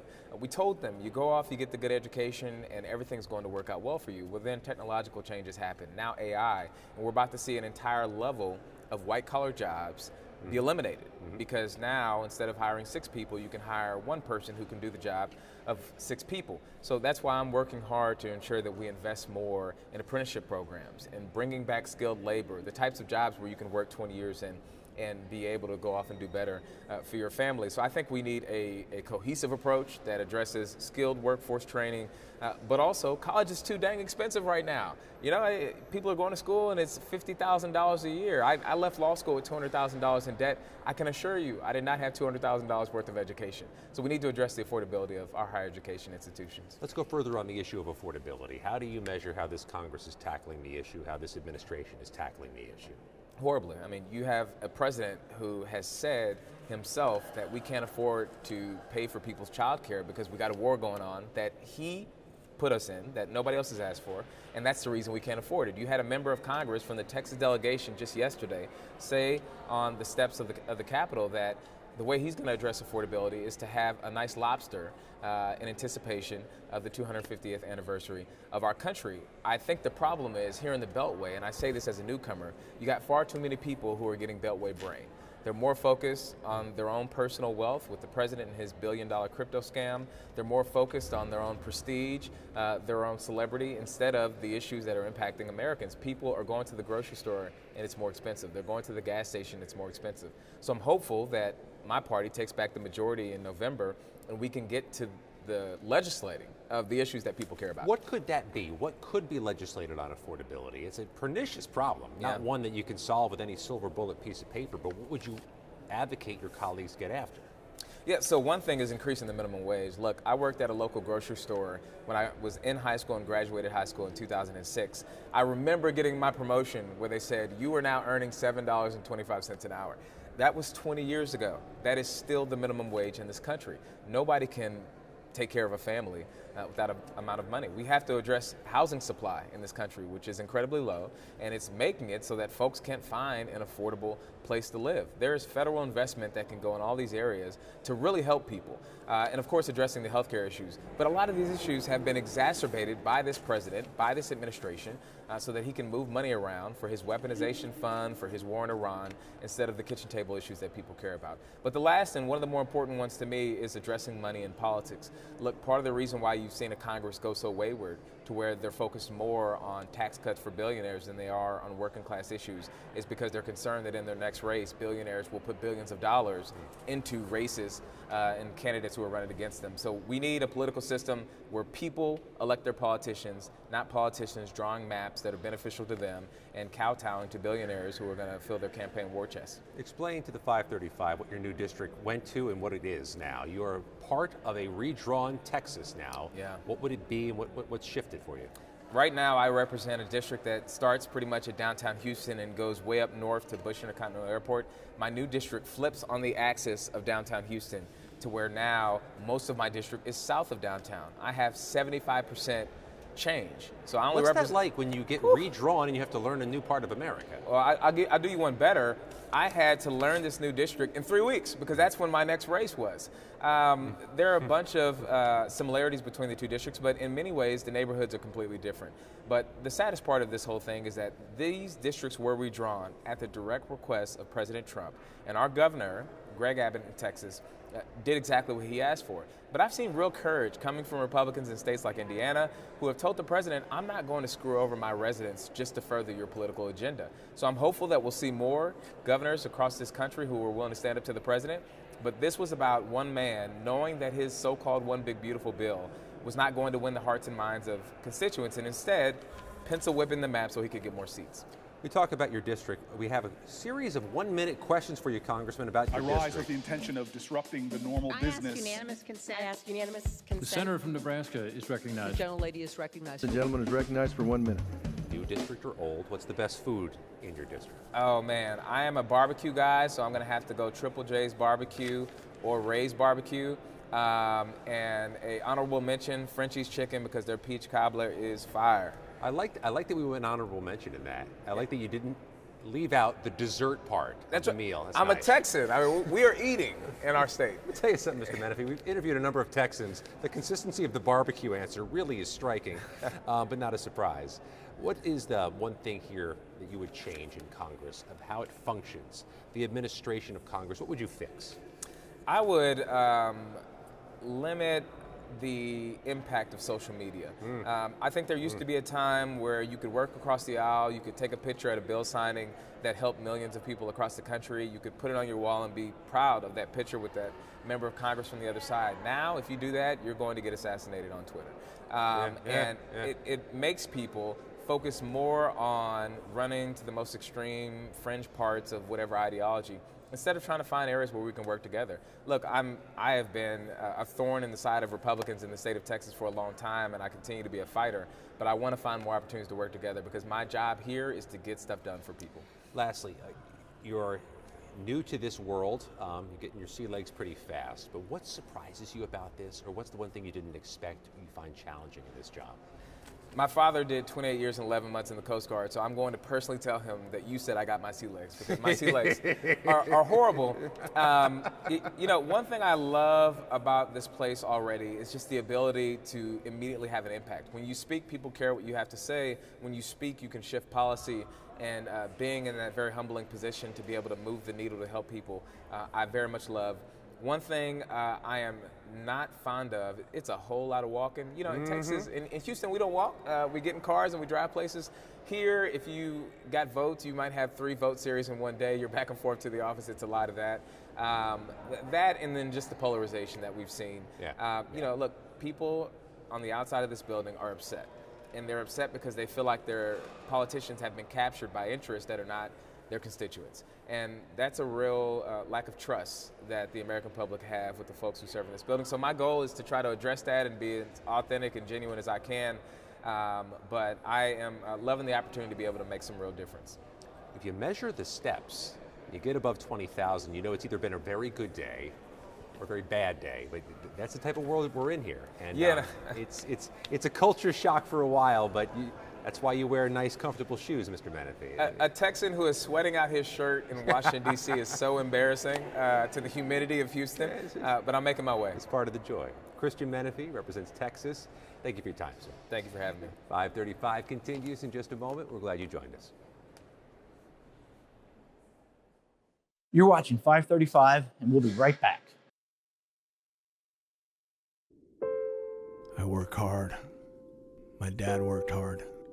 That's where I got it from. What I take home is my future and my kids' future. And if I can invest in companies, they're going to reflect my principles, what I believe in. So why would those companies hire outside people to tell them to embrace principles I don't believe in?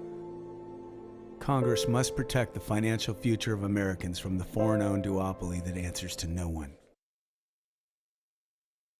Here on Capitol Hill, the 535 are in charge, the members of Congress. But in a democracy, in the people's house, you need to be heard as well.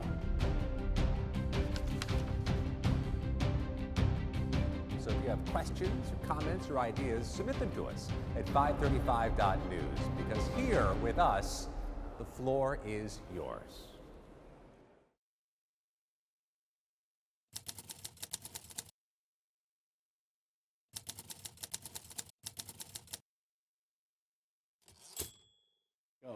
Hi, welcome back to 535. I'm Paul Kane of Notice. I'm joined today by Gabe Fleisher, author of Wake Up to Politics. It's a must-read newsletter. And usually on Fridays we have this feature on Gabe's newsletter of what did Congress actually accomplish this week. I know it's Wednesday, but at least both chambers were in session on Monday, so we're a little bit more than halfway through the week. We've already got some accomplishments, so let's get to it. What are some of the things that we have seen so far? Let's break them down. Yeah, so I think the biggest ticket, or at least kind of the most attention-grabbing item that happened this week is the House passed what's called the Sunshine Protection Act. It's a bill, if people are really annoyed with having to change their clocks twice a year, this would put an end to it because it would put us on permanent daylight savings time. So no clock switching, permanent daylight savings time, and that passed with pretty lopsidedly, almost all Republicans, and then Democrats were about split, but a little bit more Democrats supported than opposed. So with a huge bipartisan majority. Okay, let's break this one down Yes. first. It's a favorite of mine. So yeah, the vote was 308 to 117, and forgive me, I didn't watch the debate, and I haven't read into the arguments back and forth. This bill would be, we are currently in daylight savings time right now. And if this were to immediately become the law of the land, we would not do the fallback thing. Now, what were the proponents of this having you don't have longer days. We don't have longer days with sunshine. There is the same amount of sunshine. We just move the sunshine from, sunrise later in the morning, sunset later in the evening. But what are the opponents of this saying? What is the pushback against it? Yeah, so it's interesting. It's one that doesn't really break down on partisan lines. One of the things is it does kind of break down on geographic lines because, again, like you said, Congress cannot control how much sun there is and cannot control where. It's dispersed around the country, and a lot of the big proponents of it are in the South and in Florida, where there would still be a relatively early sunrise, or relatively it wouldn't affect the morning as much down in Florida, but there's other parts of the country, particularly up north, where it would, really affect kind of the morning hours. So that's kind of one of the big criticisms. Another thing to point out is we did this before. We tried this in the 1970s. Congress went a few-year period where we did permanent daylight savings time, and a lot of the opponents point out it wasn't too popular, and that's why we switched back a few years later for the exact reasons that you're talking about.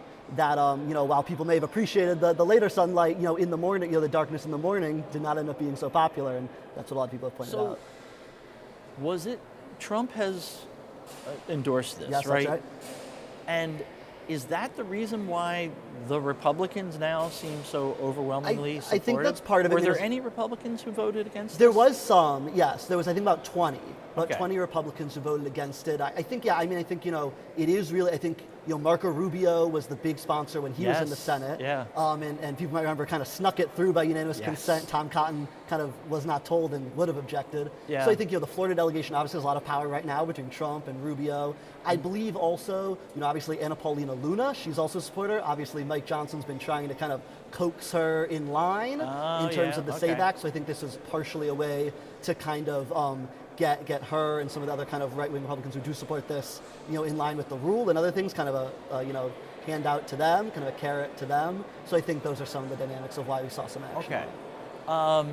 And now the Senate, as you alluded to, just sort of miraculously let this pass through their unanimous consent a few years ago.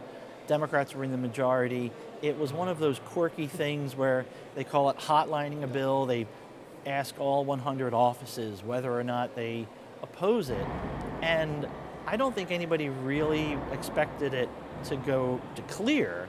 And then all of a sudden it became law. And I remember... Or passed the Senate. Yes, I'm sorry. Yes, passed the Senate. And then the House looked up and was like, Steny Hoyer was majority leader at the time. It's like, what? Wait, what happened? So this is not something that has, an easy passage in the Senate, right? You know, you've got Cotton already out there saying, no, why does he oppose it so much? What is his position? I'm not sure his particular opposition. I know I've heard him and others kind of raise that kind of idea of, you know, that it was done before in the 70s, and I do think kind of the geographic differences I was alluding to of, you know, while it might be kind of nice in Florida, you know, you get a little bit more north, and it's not as nice. I don't know why he's particularly so passionate about it, and it seems like his staff didn't even know, because apparently what happened in 2022 is, you know, it went through the hotline like you said, and the staff were like, oh, no, our boss has no issue with it, and they were very, very wrong. So if it comes up again in the Senate, he will. Yeah, I was looking back at Tommy Tuberville's statements and speeches about this, because Tuberville is one of those who is just always talking about more sunshine. And last year his statement said that, you know, this would allow Americans to, quote, get enough sleep and more sunlight. To be clear, let's restate this.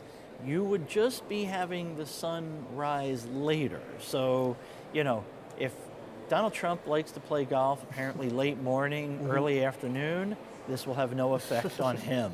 But for those people that like to get up and walk their dogs at 6:30, kids going on a school bus.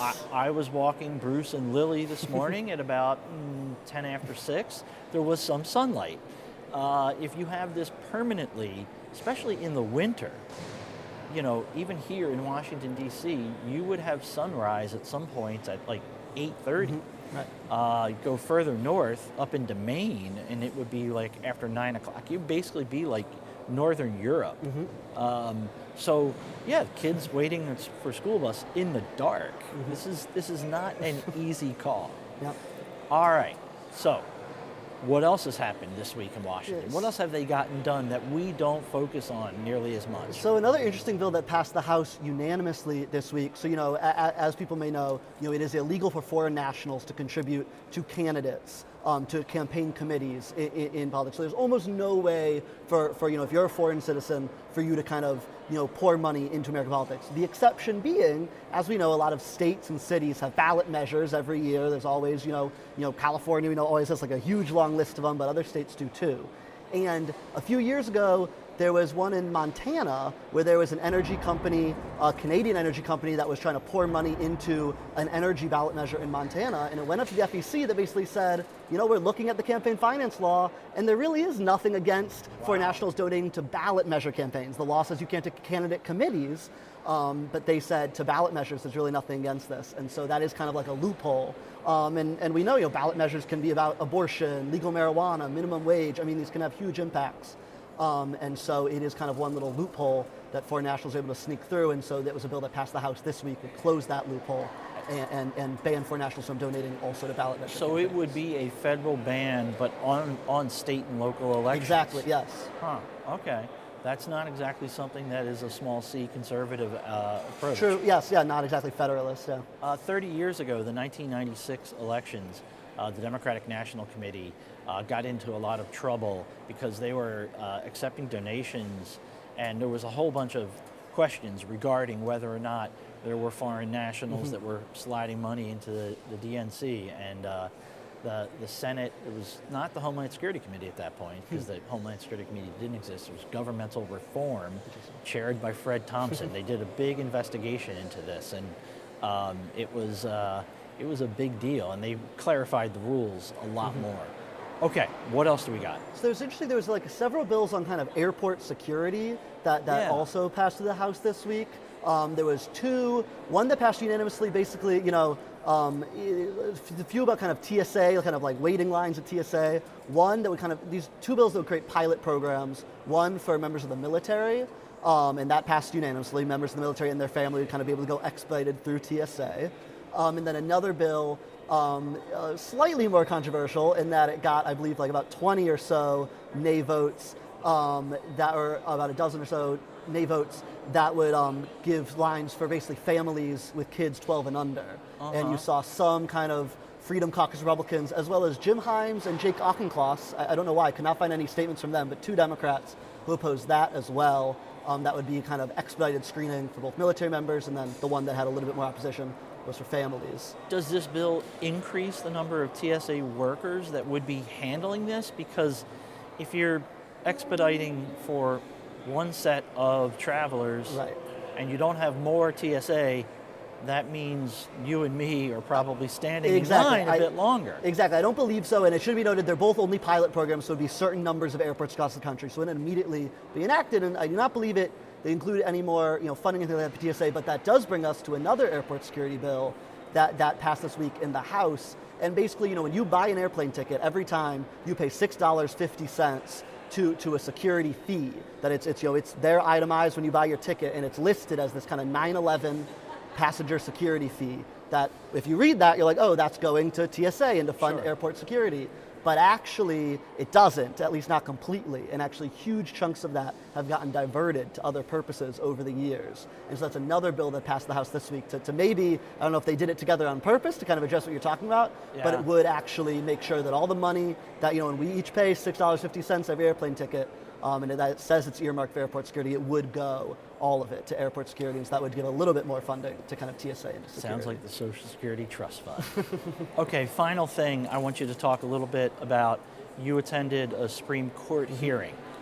Not at the Supreme Court. Yes, true. Here at the United States Senate, the justices. Tell us about that, and what are they hoping to get? Yeah, so it's relatively rare. It didn't used to be. I mean, as everyone here knows, all sorts of cabinet secretaries, everyone has to go to the Appropriations Committee and kind of, pass around a hat and ask for money every year, and the Supreme Court justices used to do that too. This is the first time, though, since 2019 that any justices have appeared before an Appropriations Committee, and the first time since 2011 that they came to the Senate. They were, Amy Coney Barrett and Elena Kagan were before both the House and Senate yesterday. And they are asking, and the reason why the lawmakers are finally like, you really do need to, you need to come in person, because they're asking for a lot more money. And basically, since the last time they had come, the security budget's basically doubled.